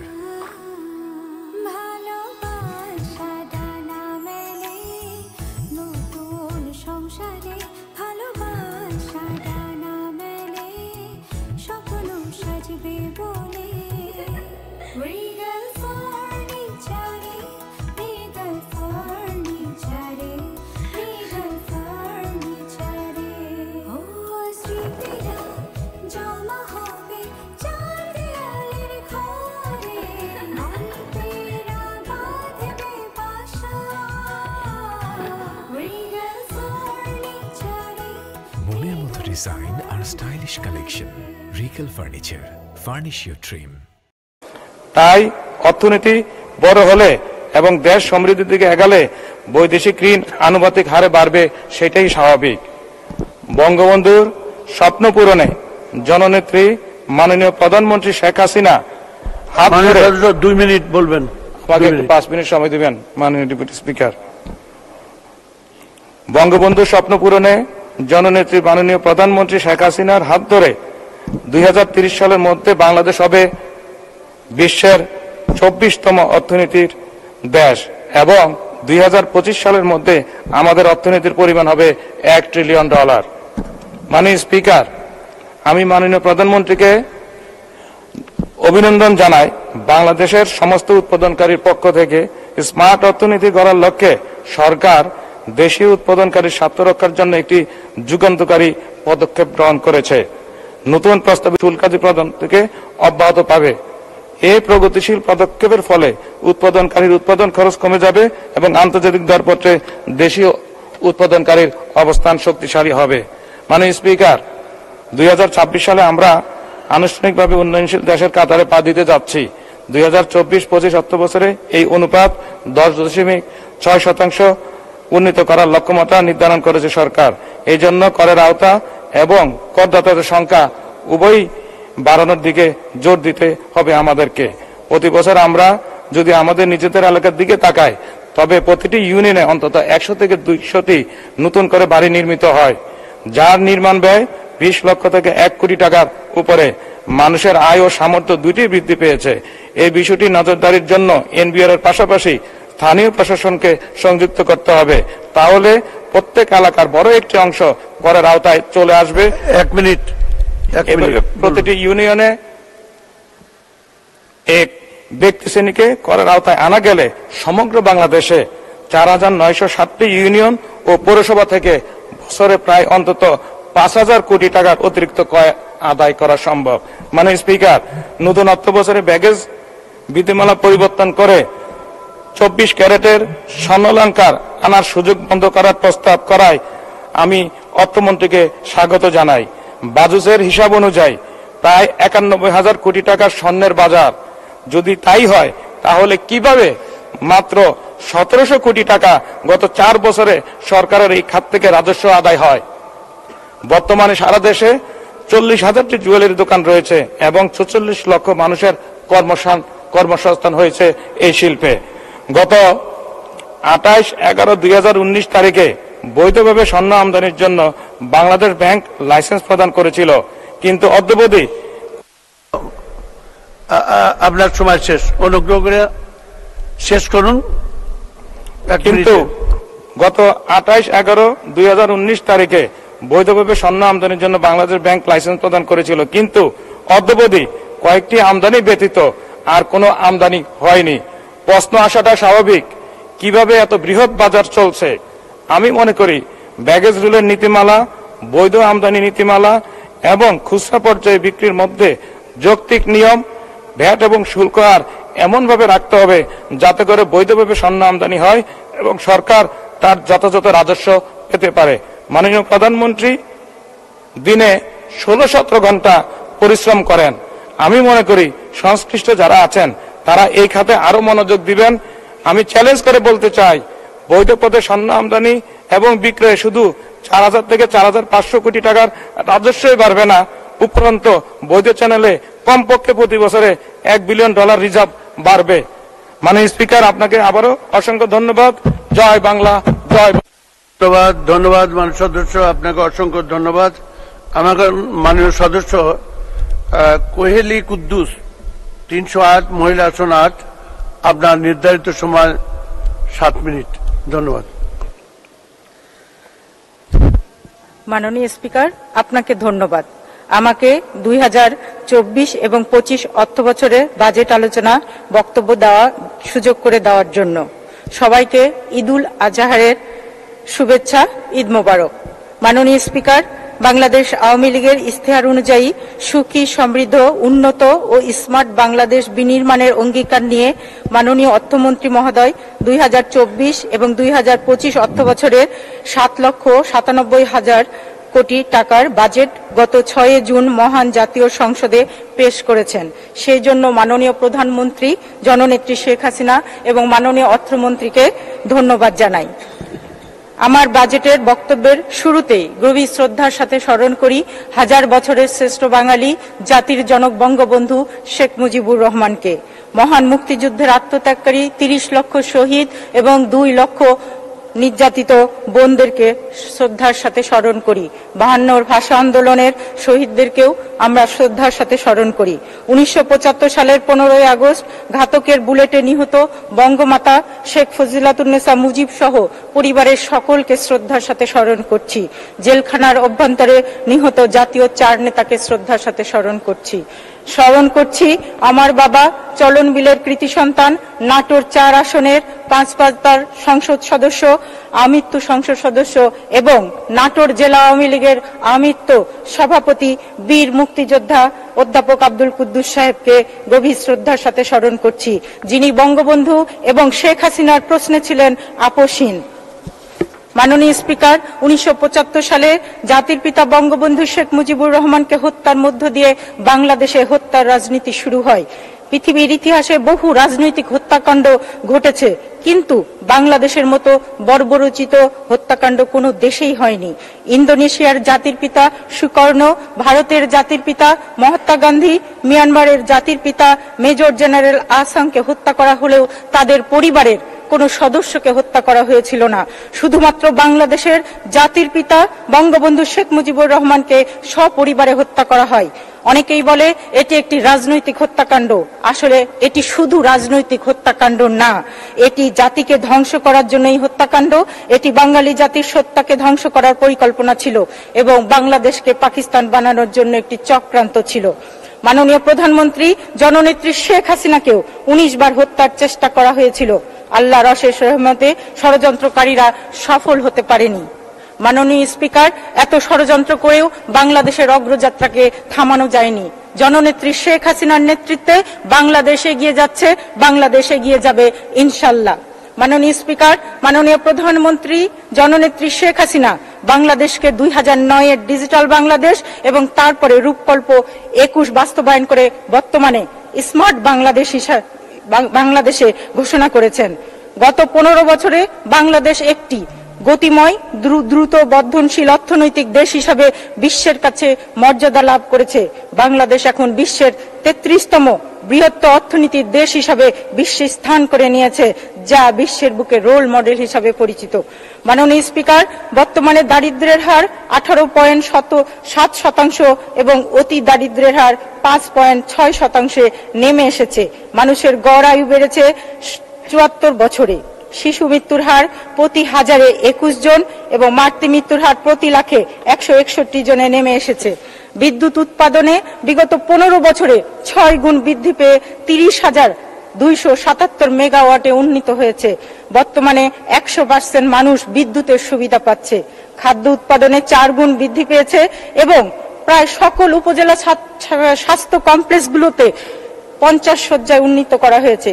গ্রামীণ স্বাস্থ্যসেবা নিশ্চিত করার লক্ষ্যে 14,311টি কমিউনিটি ক্লিনিক নির্মাণ প্রধানমন্ত্রী শেখ হাসিনার যুগান্তকারী পদক্ষেপগুলোর মধ্যে অন্যতম, যেখানে বিনামূল্যে 27 প্রকার ঔষধ এবং স্বাস্থ্যসেবা পাচ্ছে দেশের সাধারণ জনগণ। মাননীয় স্পিকার, যোগাযোগ খাতে রেল সেতু, মেট্রো রেল, এলিভেটর এক্সপ্রেসওয়ে সহ জেলা ও আঞ্চলিক মহাসড়কের পরিমাণ 3 গুণ বৃদ্ধি পেয়ে 32,678 কিলোমিটার রাস্তা নির্মিত হয়েছে।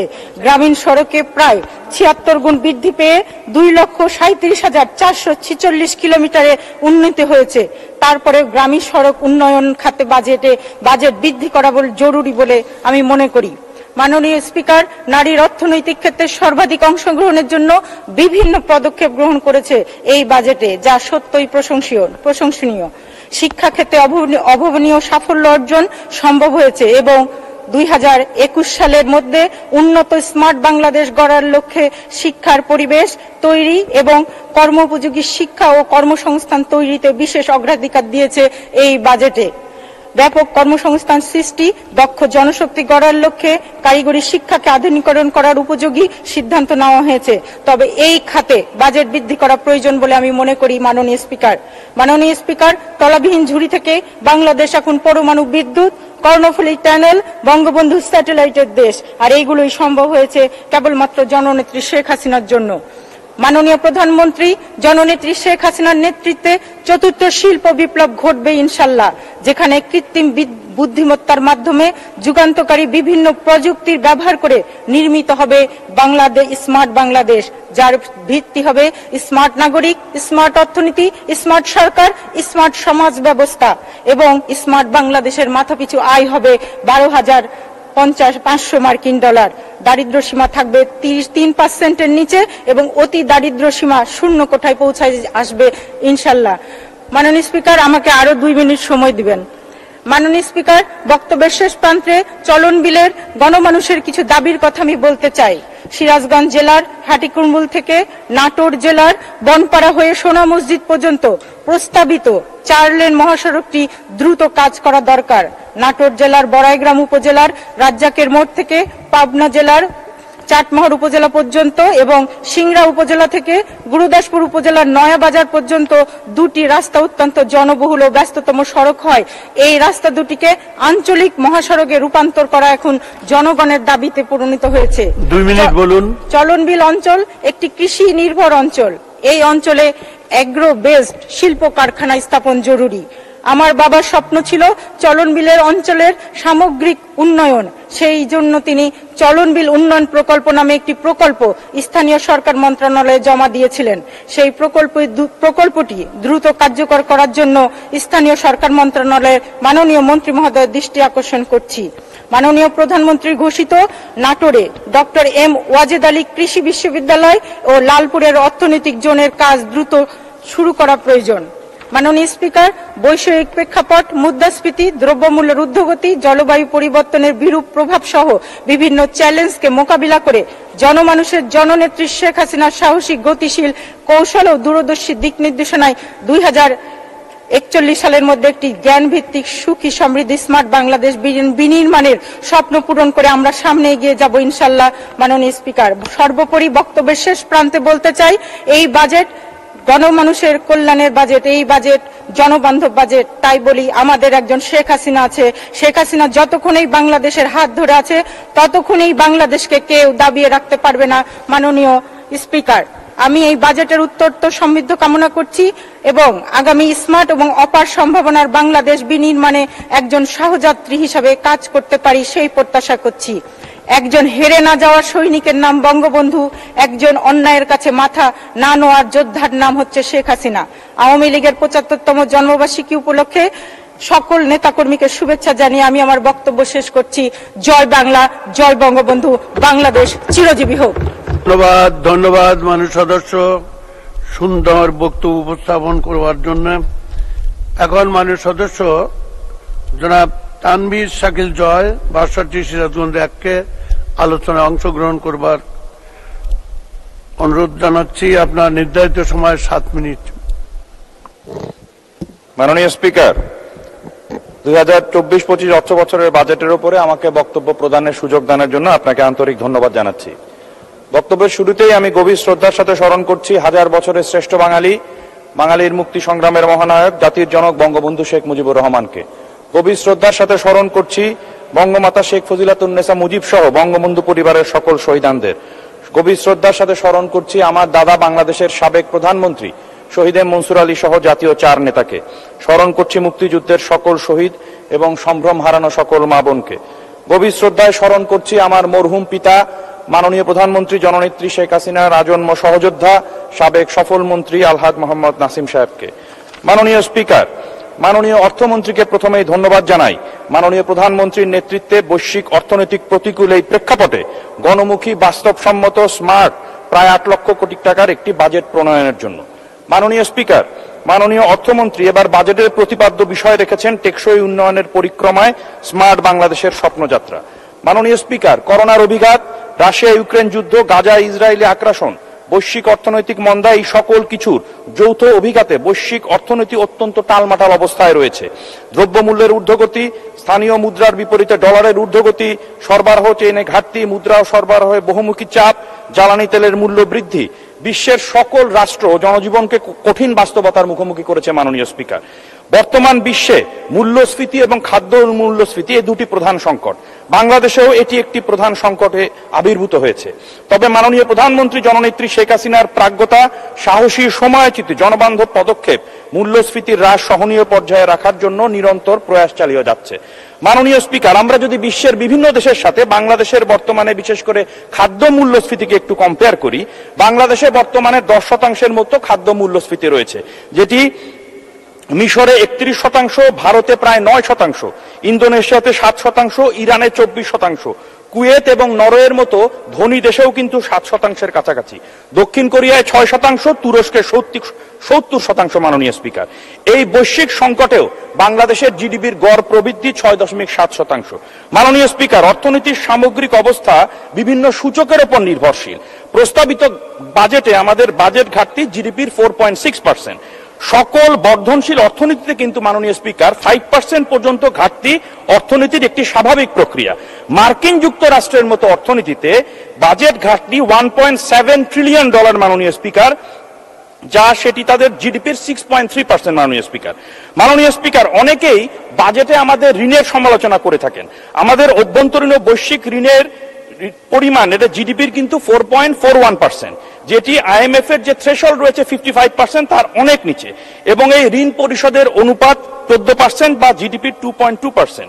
আমরা যদি মার্কিন যুক্তরাষ্ট্রের অর্থনীতিতে তুলনা করি, সেখানেও কিন্তু ঋণ পরিশোধের হার আমাদের থেকে বেশি, যেটি জিডিপির 2.4%। মাননীয় স্পিকার, আমাদের ঋণ থেকে জিডিপির রেশিও যদি দেখি, বিশ্বের প্রধান ধনী দেশ জাপান 255%, সিঙ্গাপুর 168%, যুক্তরাষ্ট্র 123%। এর তালিকার 20-এর মধ্যেও কিন্তু বাংলাদেশ নেই। মাননীয় স্পিকার, মাননীয় স্পিকার, একটি দেশের অর্থনীতির সামগ্রিক চিত্র অবশ্যই প্রবৃদ্ধির উপর নির্ভর করে।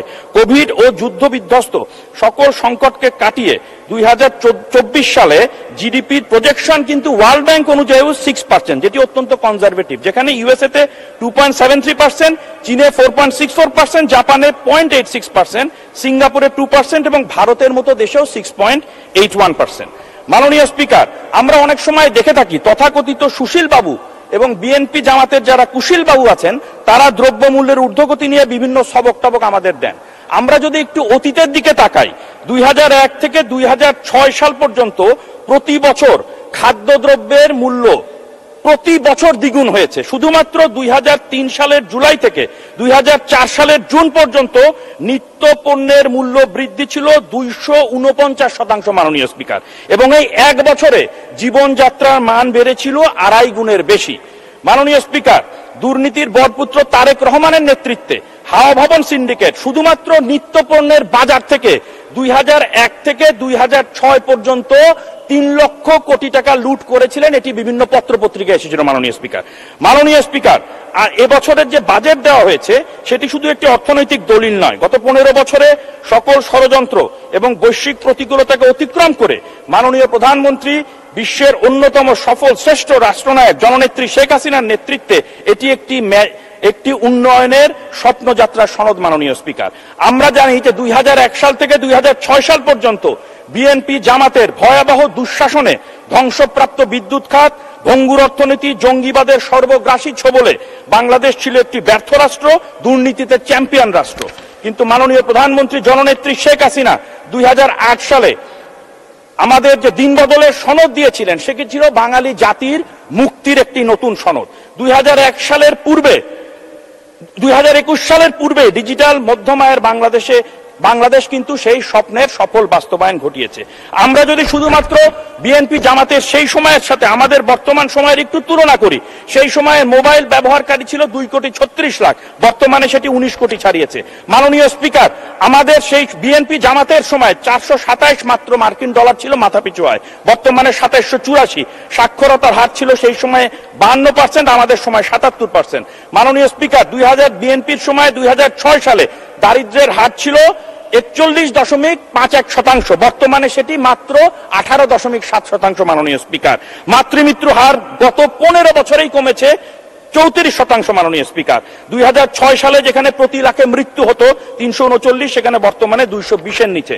বৈদেশিক বিনিয়োগ সর্বশেষ 2006 সালে বিএনপির সময় 187 মার্কিন ডলার বিলিয়নে, আমাদের 348 কোটি ইউএস ডলার। মাননীয় স্পিকার, ইন্টারনেট গ্রাহক 2006 সালে ছিল 57 লক্ষ, বর্তমানে তো 13 কোটি ছাড়িয়ে গেছে। শিশু মৃত্যুর হার বিএনপির সময় ছিল 6.10%, বর্তমানে মাত্র 1.6%। মাননীয় স্পিকার, পোশাক রপ্তানিতে আমরা বর্তমানে বিশ্বে দ্বিতীয় অবস্থান করছি। বিএনপির সময় বাংলাদেশ একটি খাদ্য ঘাটতির দেশ ছিল। মাননীয় স্পিকার, বর্তমানে আমাদের খাদ্যশস্যের উৎপাদন শুধুমাত্র 22-23 অর্থ বছরেই 45% বৃদ্ধি পেয়েছে। আর বিদ্যুতের কথা বললে তো সারা দেশবাসী লজ্জা পেয়ে যাবে। আমাকে 2 মিনিট সময় দেবেন। মাননীয় স্পিকার, আজকে আমাদের বিএনপির সময় 2006 সালে 3100 মেগাওয়াট ছিল, সেটি বর্তমানে উৎপাদন সক্ষমতা 31,000 মেগাওয়াট। মাননীয় স্পিকার, শ্রমিকদের ন্যূনতম মজুরি মাননীয় প্রধানমন্ত্রী 2006 সাল থেকে বর্তমানে কয়েক গুণ বৃদ্ধি করে 1662 থেকে 12,500 টাকায় রূপান্তরিত করেছেন। মাননীয় স্পিকার, এটি হলো মাননীয় প্রধানমন্ত্রী জননেত্রী শেখ হাসিনার উন্নয়নের ম্যাজিক। এই উন্নয়নের ম্যাজিকে আজকে বাংলাদেশ শুধু বিশ্বের একটি সমৃদ্ধ উন্নয়নশীল দেশই নয় মাননীয় স্পিকার, একটি উন্নয়নের রোল মডেলে পরিণত হয়েছে। মাননীয় স্পিকার, শেষ করার পূর্বে আমার এলাকার দুই একটি কথা একটু বলতে চাই। মাননীয় স্পিকার, আমি প্রথমেই আমার নির্বাচনী এলাকা কাজীপুর, রতনকান্দি, বাগবাটি, সোনগাছা, মেসরা, বহুলির জনগণকে গভীর কৃতজ্ঞতা জানাই আমাকে আবারও পুনরায় এবার নির্বাচনে নির্বাচিত করার জন্য। আমার নির্বাচনের অধিকাংশ এলাকা চরে অবস্থিত। মাননীয় স্পিকার, আমরা জানি যে চরগুলো প্রতি বছরই নদী ভাঙনের কবলিত হয়। মাননীয় স্পিকার, দুর্ভাগ্যজনকভাবে পানি উন্নয়ন বোর্ড এখনো চরে নদী ভাঙন থেকে রক্ষা করার জন্য কোনো কর্মসূচি গ্রহণ করে না। আমি আজকে এখানে সংসদে দাবি রাখবো যে অতি অবিলম্বে মাননীয় প্রধানমন্ত্রীর দৃষ্টি আকর্ষণ করব, চর উন্নয়ন বোর্ড গঠন করে যেন এখানে নদী ভাঙন থেকে রক্ষা করার কাজ করা হয়। আমার নির্বাচনী এলাকার জনগণের একটি বড় স্বপ্ন যমুনা নদীর উপরে ভেটুয়াঘাটের ব্রিজ, এটি বর্তমানে প্রক্রিয়াধীন রয়েছে। এটি আমার দাবি থাকবে, এটি যেন অবিলম্বে করা হয়। মাননীয় স্পিকার, এছাড়াও আমার নির্বাচনী এলাকায় মাননীয় প্রধানমন্ত্রী জননেত্রী শেখ হাসিনার নামে একটি কৃষি বিশ্ববিদ্যালয় স্থাপন এবং আমাদের প্রিয় নেতা সাবেক মন্ত্রী মোহাম্মদ নাসিম সাহেবের নামে একটি ইঞ্জিনিয়ারিং কলেজ স্থাপনের দাবি জানাচ্ছি। মাননীয় স্পিকার, আমাকে আর 1 মিনিট সময় দেবেন, আমি শেষ করব। আজকে সর্বশেষে যে কথাটি বলতে চাই মাননীয় স্পিকার, আগামী 23শে জুন আমাদের প্রিয় সংগঠন মাননীয় প্রধানমন্ত্রী জননেত্রী শেখ হাসিনা যে সংগঠনকে বাংলাদেশ গড়ার হাতিয়ার হিসেবে গড়ে তুলেছেন, সেই প্রিয় আওয়ামী লীগের 75তম প্রতিষ্ঠা বার্ষিকী। এই 75তম প্রতিষ্ঠা বার্ষিকীতে দাঁড়িয়ে আমরা অত্যন্ত সাহসের সাথে, আশার সাথে বলতে পারি যে মাননীয় প্রধানমন্ত্রী জননেত্রী শেখ হাসিনার নেতৃত্বে 2041 সালের আগেই বাংলাদেশ অবশ্যই একটি স্মার্ট উন্নত রাষ্ট্রে পরিণত হবে ইনশাআল্লাহ। খোদা হাফেজ, জয় বাংলা, জয় বঙ্গবন্ধু। মাননীয় স্পিকার, ধন্যবাদ। মাননীয় সদস্য, আপনাকে অসংখ্য ধন্যবাদ। এখন আলোচনায় অংশগ্রহণ করবেন মাননীয় সদস্য জনাব আব্দুল্লাহ আল কায়সার, 206 নারায়ণগঞ্জ 3। আপনার নির্ধারিত সময় 7 মিনিট। ধন্যবাদ মাননীয় স্পিকার।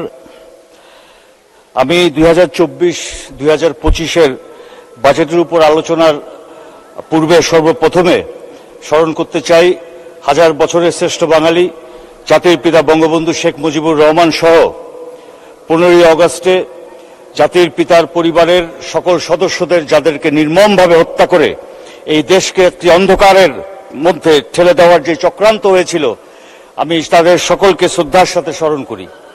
আমি স্মরণ করি জাতীয় 4 নেতা এবং সকল মুক্তিযোদ্ধাদের, যাদের আত্মত্যাগের বিনিময়ে বাংলাদেশকে আমরা স্বাধীন দেশ পেয়েছি।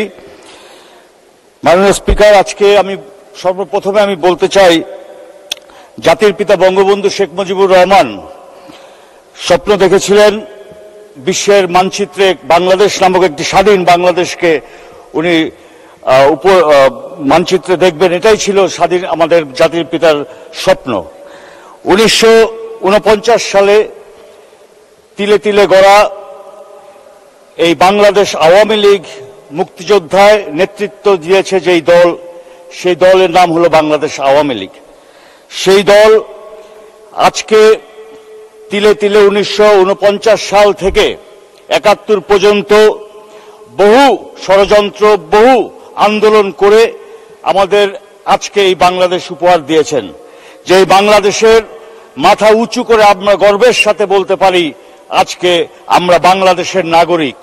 যেই বাংলাদেশ এক সময় তলাবিহীন একটি দেশ হিসেবে সারা বিশ্বের সামনে উপস্থাপন করা হয়েছিল, আজকে আত্মনির্ভরশীল একটি বাংলাদেশ, মধ্যম আয়ের দেশ একটি বাংলাদেশ হিসেবে আমরা মাথা উঁচু করে আমরা সারা বিশ্বের সামনে আমরা গর্ব করে বলতে পারি এটাই হলো জননেত্রী শেখ হাসিনার বাংলাদেশ।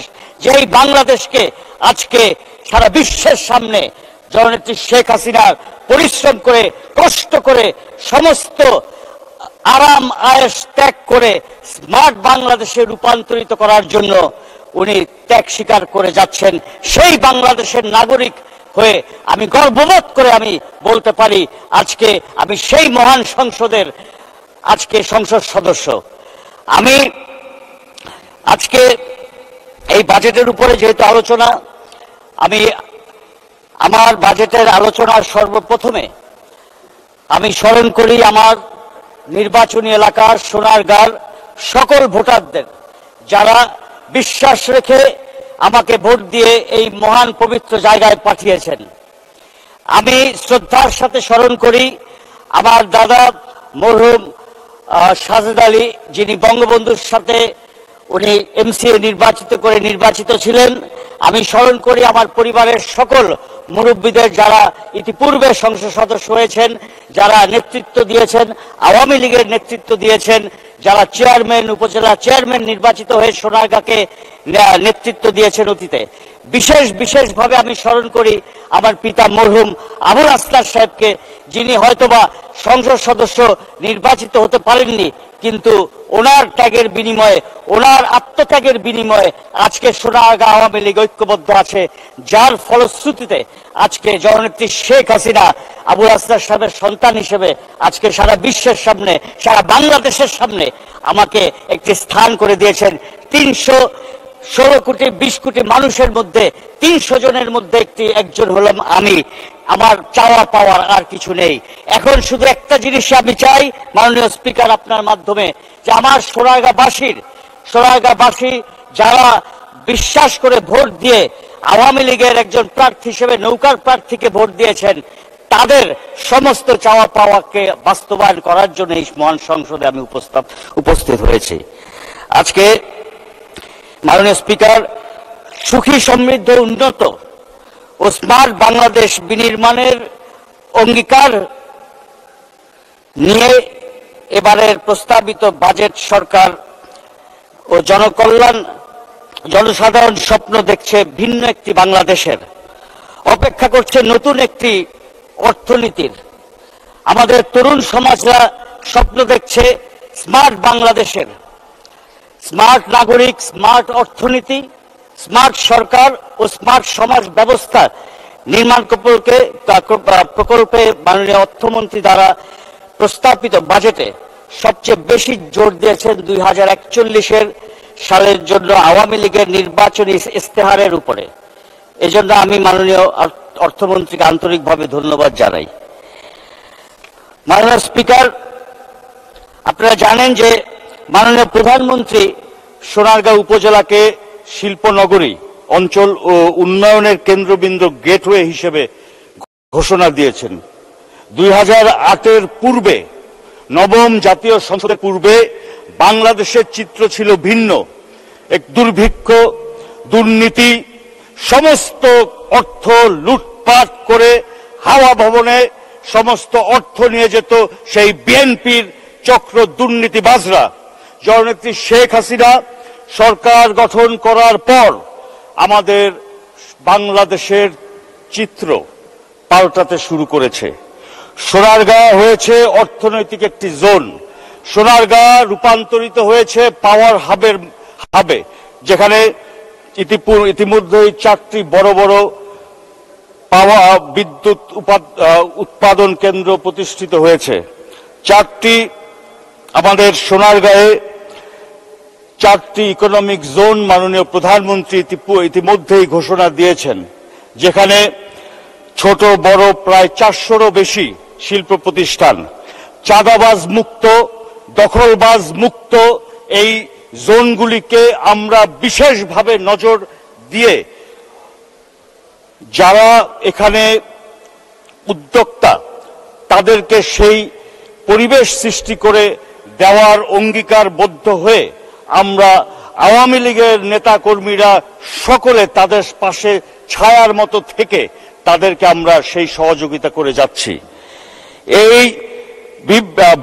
বৃহৎ প্রতিষ্ঠানগুলির দেশের চাহিদা পূরণ। 1 মিনিট বলবেন, 1 মিনিট। মাননীয় স্পিকার, 2 মিনিট। রপ্তানি করে বৈদেশিক মুদ্রা অর্জনে বিশাল ভূমিকা রাখছে। দুঃখের বিষয় হলো মাননীয় স্পিকার, যেখানে আমরা এই উদ্যোক্তাদের একটি পরিবেশ সৃষ্টি করে দেওয়ার জন্য আমরা বিশেষ ভূমিকা রাখছি, কিন্তু এখানে দেখা যায় কিছু কিছু ফ্যাক্টরির কারণে আমাদের সোনারগাঁর বিভিন্ন বর্জ্য নিষ্কাশনের কারণে, কেমিক্যাল নিষ্কাশনের কারণে পরিবেশ আজকে হুমকির মুখে। আজকে ছোট ছোট শিশুরা বা অথবা যারা নাকি আমাদের গর্ভবতী মায়েরা, তারা আজকে মৃত্যুর দিকে পাঞ্জা লড়ছে এবং ছোট ছোট বাচ্চারাও তারা বিভিন্নভাবে তাদের চর্মরোগে তারা আক্রান্ত। আমরা চাই আপনার মাধ্যমে সংশ্লিষ্ট দায়িত্বশীল ব্যক্তিরা যারা আছেন মন্ত্রী মহোদয়ের মাধ্যমে এই প্রতিষ্ঠানগুলিতে আমাদের ব্যবস্থা নেওয়া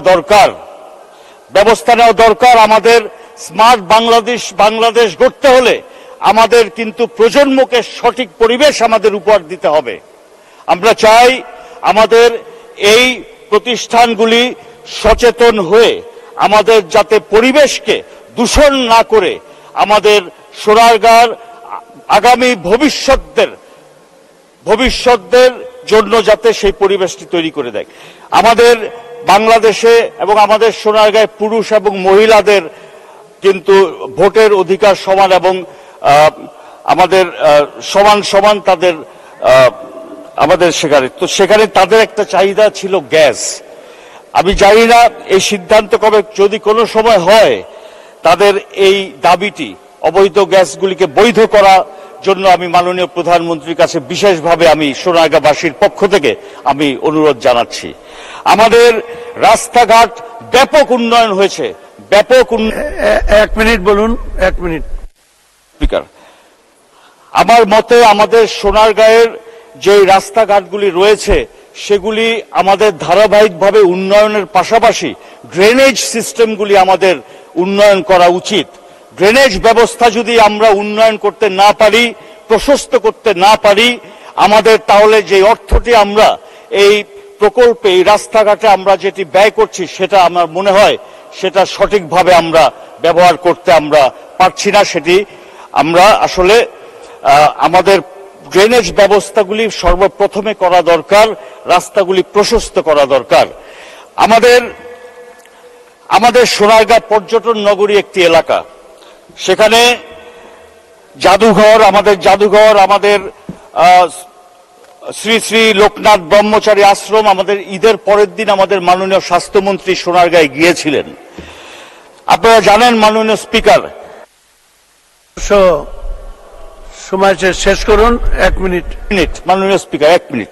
আশ্রমে হাজার হাজার কিংবা লক্ষ লক্ষ দর্শনার্থীরা সেখানে উপস্থিত হন। আমরা দাবি করেছিলাম মাননীয় স্বাস্থ্যমন্ত্রীর কাছে যে আমাদের সেই বারোদির আশ্রমের পাশে একটি স্বাস্থ্য সাবসেন্টার একটি রয়েছে, সেটিকে যদি আমরা 20 শয্যা একটি ছোট একটি স্বাস্থ্য কমপ্লেক্স করে দিতে পারি, কারণ দেশি বিদেশি এত দর্শনার্থীরা সেখানে উপস্থিত হয়, যদি কোনো সময় তারা অসুস্থ হয় বা কোনো দুর্ঘটনা ঘটে, তাদেরকে উপজেলায় সেখান থেকে অন্য চিকিৎসার জন্য নিয়ে যেতে তাদের অনেক বড় ক্ষয়ক্ষতি হতে পারে। সেটা মাননীয় স্বাস্থ্যমন্ত্রী আশ্বাস দিয়েছেন, সেটা যুগ উপযোগী একটি চাহিদা আমাদের বারোদি ইউনিয়ন থেকে এসেছে। আমাদের হিন্দু সম্প্রদায়ের সকলে সেখানে উপস্থিত ছিলেন। আমি আমার বক্তব্যের শেষে আপনাকে অসংখ্য ধন্যবাদ। এখন আলোচনায় অংশগ্রহণ করবেন মাননীয় সদস্য জনাব শফিউল আলম চৌধুরী, 236 মৌলভীবাজার 2। আপনার নির্ধারিত সময় 7 মিনিট। আসসালামু আলাইকুম। মাননীয় স্পিকার, দেশের 2024-25 সালের প্রস্তাবিত বাজেটের উপর সাধারণ আলোচনায় আমাকে অংশগ্রহণ করার সুযোগ দেওয়ার জন্য আপনাকে ধন্যবাদ, কৃতজ্ঞতা।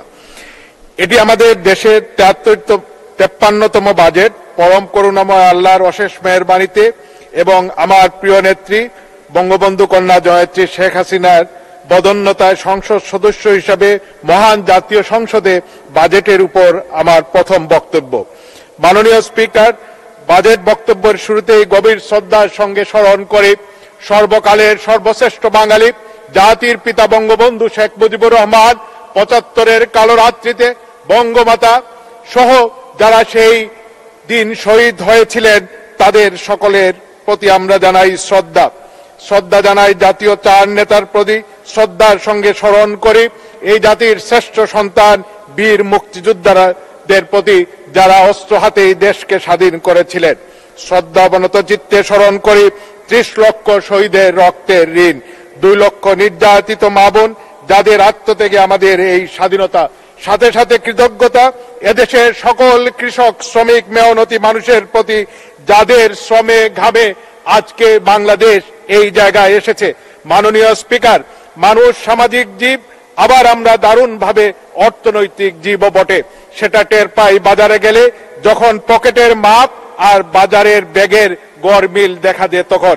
দেশ কিভাবে চলবে, দেশের সব মানুষজন কেমন ভাবে থাকবে তা নির্ধারণ করে দেশের অর্থনীতি, আর অর্থনীতির চেহারা সবচেয়ে সহজভাবে ধরে বার্ষিক বাজেটে। মাননীয় স্পিকার, যে কারণে বাজেট শেষ বিচারে হয়ে দাঁড়ায় রাজনীতির উন্নয়ন, অগ্রগতি এবং নির্বাচনী অঙ্গীকারের দলিল হিসেবে। মাননীয় স্পিকার, আমি তৃণমূল থেকে উঠে আসা একজন রাজনৈতিক কর্মী, আমি কোনো তাত্ত্বিক নই, বিশেষজ্ঞ নই, একজন রাজনৈতিক কর্মী হিসাবে যতটুকু বুঝি, মাননীয় অর্থমন্ত্রী গভীর আত্মপ্রত্যয় বর্তমান ক্রান্তিকালীন সময়ে একটি দূরদর্শী সম্পন্ন বাজেট উপস্থাপন করেছেন, যেখানে আমাদের আওয়ামী লীগের নির্বাচনী অঙ্গীকার পাশাপাশি মাননীয় প্রধানমন্ত্রী জননেত্রী শেখ হাসিনার রাজনৈতিক ও অর্থনৈতিক দর্শন প্রাধান্য পেয়েছে। আমরা যে স্মার্ট বাংলাদেশের স্বপ্ন দেখি, মাননীয় অর্থমন্ত্রী সেই স্বপ্ন বাস্তবায়নের প্রক্রিয়া ও করণীয় অত্যন্ত সতর্কতার সঙ্গে বাজেট বক্তৃতায় উপস্থাপন করেছেন। এজন্য মাননীয় অর্থমন্ত্রী, প্রাজ্ঞ রাজনীতিবিদ ও অভিজ্ঞ এই জনপ্রতিনিধিকে জানাই আন্তরিক অভিনন্দন ও গভীর শ্রদ্ধা। এই স্বল্প সময়ে বাজেটের উপর আলোচনা করা খুবই দুরূহ। আমি খুব ছোট করে যে কথাগুলো বলতে চাই, 1996 সালে বঙ্গবন্ধু কন্যা জয়নেত্রী শেখ হাসিনা ক্ষমতায় আসার পর আমরা দেখতে পাই বঙ্গবন্ধুর মহানুভবতা ও দেশের মানুষের প্রতি যে অসীম ভালোবাসার প্রতিফলন তার কন্যা জয়নেত্রী শেখ হাসিনার মধ্যে। মানুষের মৌলিক চাহিদার পাশাপাশি সরকার উদারভাবে সামাজিক, অর্থনৈতিক এবং কৃষিক্ষেত্রে সহযোগিতা করে যাচ্ছেন। গত বছরের বাজেট থেকে এবারের বাজেটে সামাজিক নিরাপত্তা খাতে 10,000 কোটি টাকা এবং স্বাস্থ্য খাতে 3,000 কোটি টাকা বরাদ্দ বৃদ্ধি পেয়েছে। বৈশ্বিক অর্থনৈতিক রাজনৈতিক পরিস্থিতি, কোভিড-19, জলবায়ু পরিবর্তন, ইউক্রেন রাশিয়া যুদ্ধ, বিশ্বজুড়ে বিভিন্ন উন্নত দেশও তাদের জিডিপির প্রবৃদ্ধি বজায় রাখতে ব্যর্থ হয়েছে, যেখানে আমরা সফল হয়েছি মাননীয় প্রধানমন্ত্রী শেখ হাসিনার নেতৃত্বে। দেশের উন্নয়ন অগ্রগতির পাশাপাশি জিডিপির প্রবৃদ্ধি আমরা ঊর্ধ্বমুখী রাখতে সক্ষম হয়েছি। আমাদের পার্শ্ববর্তী সকল দেশ থেকে আমরা অর্থনৈতিক সামাজিক সূচকে এগিয়ে রয়েছি। 2026 সালে ইনশাআল্লাহ আমরা এলসিডি থেকে বের হয়ে মধ্যম আয়ের দেশে উন্নীত হতে যাচ্ছি। এই উত্তরণের সাফল্যের পাশাপাশি আমাদের সামনে অনেক অর্থনৈতিক চ্যালেঞ্জ মুখোমুখি আমরা হব। এই অর্থনৈতিক চ্যালেঞ্জ মোকাবেলায় রাজনৈতিক নেতৃত্ব, জনবান্ধব প্রশাসন, সৎ ব্যবসায়ী এবং দুর্নীতির ক্ষেত্রে বঙ্গবন্ধু বারে বারে স্বাধীনতার পরে যেভাবে দুর্নীতির বিরুদ্ধে কথা বলেছেন, আজ আমরা আমাদের দেশের প্রতিটি ক্ষেত্রেই বঙ্গবন্ধুর প্রতিটি কথা, বক্তব্য এবং নীতিকে আমরা প্রাসঙ্গিক হিসাবে ধরতে পারি। এই প্রতিযোগিতার যুগে টিকে থাকতে হলে যোগ্যতার ভিত্তিতেই টিকে থাকতে হবে। আমাদের আর্থিক খাত এবং সুশাসন অত্যন্ত জরুরি। মাননীয় স্পিকার, বাংলাদেশের সংবিধানের 15 ধারায় বলা হয়েছে, রাষ্ট্রের অন্যতম মৌলিক দায়িত্ব হবে পরিকল্পিত অর্থনৈতিক বিকাশের মাধ্যমে উৎপাদন বৃদ্ধির ক্রমবৃদ্ধি সাধন এবং জনগণের জীবনযাত্রার বস্তুগত ও সংস্কৃতিগত মানের দৃঢ় উন্নতি সাধন। আমি মনে করি মাননীয় অর্থমন্ত্রী আমাদের এই সংবিধানের ধারণা ও কর্তব্য বাস্তবায়নে তার বাজেট বক্তৃতায় নানা কর্মসূচির কথা তুলে ধরেছেন। মাননীয় স্পিকার, মুক্তিযুদ্ধের চেতনায় তরুণ প্রজন্মকে এগিয়ে নিতে হলে সুস্থ সংস্কৃতি চর্চা এবং খেলাধুলার কোনো বিকল্প নেই। এই দুই খাতে বরাদ্দ বৃদ্ধির জন্য আমি বিনীতভাবে অনুরোধ করি। আমাদের বার্ষিক মাথাপিছু আয় 2023 সালে $2,528 ছিল, আর সেটি বৃদ্ধি পেয়ে একটি উন্নত দেশের মর্যাদা অর্জনের জন্য জাতিসংঘ দ্বারা নির্ধারিত ন্যূনতম $12,500 উন্নীত করতে হবে। বাংলাদেশের আভ্যন্তরীণ ও অভিবাসন উভয় ক্ষেত্রে প্রধানত স্বল্পদক্ষ অদক্ষ কর্মী কাজ করে থাকে। ফলে উচ্চ আয়ের দেশের মর্যাদা অর্জনে তিনটি মানদণ্ড পূরণে আমাদের জন্য অনেকটাই কঠিন হবে। এসব চ্যালেঞ্জকে কার্যকরভাবে মোকাবেলা করার জন্য বাংলাদেশকে অবশ্যই শিক্ষিত ও উচ্চ দক্ষতা সম্পন্ন সমশক্তি তৈরির উদ্যোগকে অগ্রাধিকার দিতে হবে, যার লক্ষ্য হবে উৎপাদনশীলতা ও জিডিপির হার বৃদ্ধি এবং উদ্ভাবনাকে উৎসাহিত করা।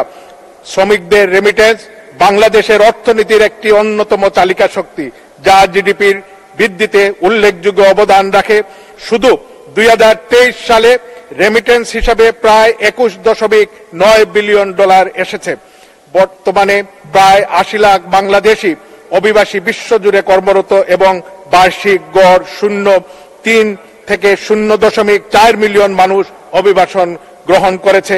এই ক্ষেত্রে 2 মিনিট বলবেন। ধন্যবাদ মাননীয় স্পিকার। এই ক্ষেত্রে 57% অদক্ষ শ্রমিক, মাত্র 0.41% পেশাজীবী এবং 34.95% দক্ষ শ্রমিক হিসেবে কাজ করে থাকে। আমি একটি প্রস্তাব রাখতে চাই, আমাদের দেশে যে প্রাইমারি এবং হাই স্কুল রয়েছে, আমাদের আরো হাই স্কুল এবং প্রাইমারি স্কুল নতুনভাবে স্থাপন করতে হবে। আমরা নতুনভাবে কৃষি বিশ্ববিদ্যালয়, মেডিকেল কলেজ, ইঞ্জিনিয়ারিং কলেজ বা বিশ্ববিদ্যালয় স্থাপন করব। সাধারণ বিশ্ববিদ্যালয় বা কলেজ আগামী 10 বছরের জন্য আমরা বন্ধ রেখে আমাদের দেশে নতুন নতুন ভোকেশনাল ট্রেনিং ইনস্টিটিউট এবং পলিটেকনিক ইনস্টিটিউট স্থাপন করবে। কর্মমুখী এবং দক্ষ জনশক্তি আমরা গড়ে তুলতে পারি।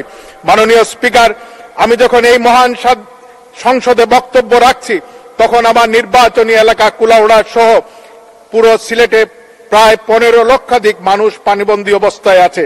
উপর্যুপরি বন্যায় গোটা সিলেট অঞ্চল বিধ্বস্ত। মাননীয় দুর্যোগ ও ত্রাণ প্রতিমন্ত্রী মহোদয় গতকালকে সিলেট সরজমিনে দেখে এসেছেন। আমি মাননীয় অর্থমন্ত্রীর মাধ্যমে দাবি জানাবো, সিলেট অঞ্চলে নদী খনন ও হাওর উন্নয়ন বিশেষ বরাদ্দ প্রদান করার জন্য। মাননীয় স্পিকার, আমাদের একটি জাতীয় প্রতিষ্ঠান আছে, বাংলাদেশ হাওর ও জলাভূমি উন্নয়ন অধিদপ্তর, কিন্তু এটি কোথায় আছে, কিভাবে কাজ করে, তা আজকে আমাদের জানা প্রয়োজন, তদারকি করা প্রয়োজন। Sylhet MAG Usmani medical college থেকে শুরু করে আমার নির্বাচনী এলাকার কুলাউড়ার উপজেলার হসপিটালটিও আজকে বন্যার পানিতে নিমজ্জিত। জলবায়ু পরিবর্তন, পাহাড়ি ঢল, অধিক বৃষ্টিপাত, বিভিন্ন খাল বিল ভরাট হয়ে যাওয়া, নব্যতা কমে যাওয়া সিলেট অঞ্চলের জন্য একটি বিশেষ মহাপরিকল্পনা গ্রহণ করা প্রয়োজন। মাননীয় স্পিকার, আমি আরো 1 মিনিট চাইব দয়া করে। মাননীয় স্পিকার, আপনার মাধ্যমে অর্থমন্ত্রী মহোদয়ের সদয় দৃষ্টি আকর্ষণ করছি, আমাদের সিলেট, ধন্যবাদ, আমাদের সিলেট যোগাযোগ ক্ষেত্রে অনেকটাই পিছিয়ে রয়েছে। আমাদের সিলেটের আমাদের মহাসড়কের কাজ শুরু হয়েছে, তার গতি অনেক কম।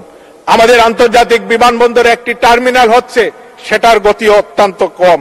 আমাদের সিলেটের যে রেল লাইনটি ঢাকা সিলেটের আখাউড়া থেকে আমাদের সিলেটের যে অংশটা, এই সেকশনটি অত্যন্ত নাজুক অবস্থায় রয়েছে। প্রতি বছর অসংখ্য জানমালের ক্ষতি হয়, দুর্ঘটনা ঘটে। কুলাউড়া জংশন থেকে শাহবাজপুর একটি লাইন গত 15 সাল থেকে আমাদের সেই উন্নয়নের কথা, কিন্তু সেই লাইনটি এখনো চালু হয়নি এবং কবে চালু হবে সেটাও আমরা জানি না। মাননীয় স্পিকার, আমাদের সিলেটের এই উন্নয়নের জন্য বিশেষ প্রকল্প গ্রহণ করা প্রয়োজন। মাননীয় স্পিকার, মৌলভীবাজার জেলার একটি দাবি, আমাদের একটি মেডিকেল কলেজ যদি স্থাপন করা যায়। আমি মাননীয় প্রধানমন্ত্রীর আকুল দৃষ্টি সদস্য শেষ করুন। মাননীয় অর্থমন্ত্রী আবুল হাসান মাহমুদ আলীকে ধন্যবাদ এবং কৃতজ্ঞতা জানাই। পাশাপাশি তার পূর্বসূরি হিসাবে আমাদের সিলেটের 2 জন কৃতি সন্তান শাহ এস এম কিবরিয়া, আবুল বাল আব্দুল মোহিত, তারা আওয়ামী লীগের নির্বাচনী অঙ্গীকার বাস্তবায়ন করেছেন, তারা গণমুখী এবং এদেশের উন্নয়নে যে বাজেট প্রণয়ন করেছেন। পাশাপাশি সাইফুর রহমান সাহেবও বিভিন্ন সময়ে বাজেট উপস্থাপন করেছেন। আমি একটি প্রস্তাব রেখে শেষ করতে চাই। আমাদের মাননীয় প্রধানমন্ত্রী অনেক কাজ করেছেন এদেশের মানুষের জন্য, আমাদেরকে পেনশনের আওতায় এনেছেন। আমরা একটি স্বাস্থ্য বীমা, হাসিনা হেলথ কেয়ার চালু করার জন্য আমি উদাত্ত আহ্বান জানাই। আমাদের দেশে অনেক জমি রয়েছে, সেই জমিতে আস্তে আস্তে কৃষিকাজ বাড়ছে। যদিও মাননীয় প্রধানমন্ত্রী বলে থাকেন সিলেটে জমির কম ব্যবহার করা হয়, আমরা চাই আমাদের জমিগুলো সমবায়ের মাধ্যমে সারা দেশে চাষ হোক, কারণ আমাদের আইল দিয়ে দিয়ে আমাদের ক্ষেতের অনেক জমি নষ্ট হয়ে যায়। এগুলো ভবিষ্যতে মাননীয় সদস্য, আপনাকে অসংখ্য ধন্যবাদ।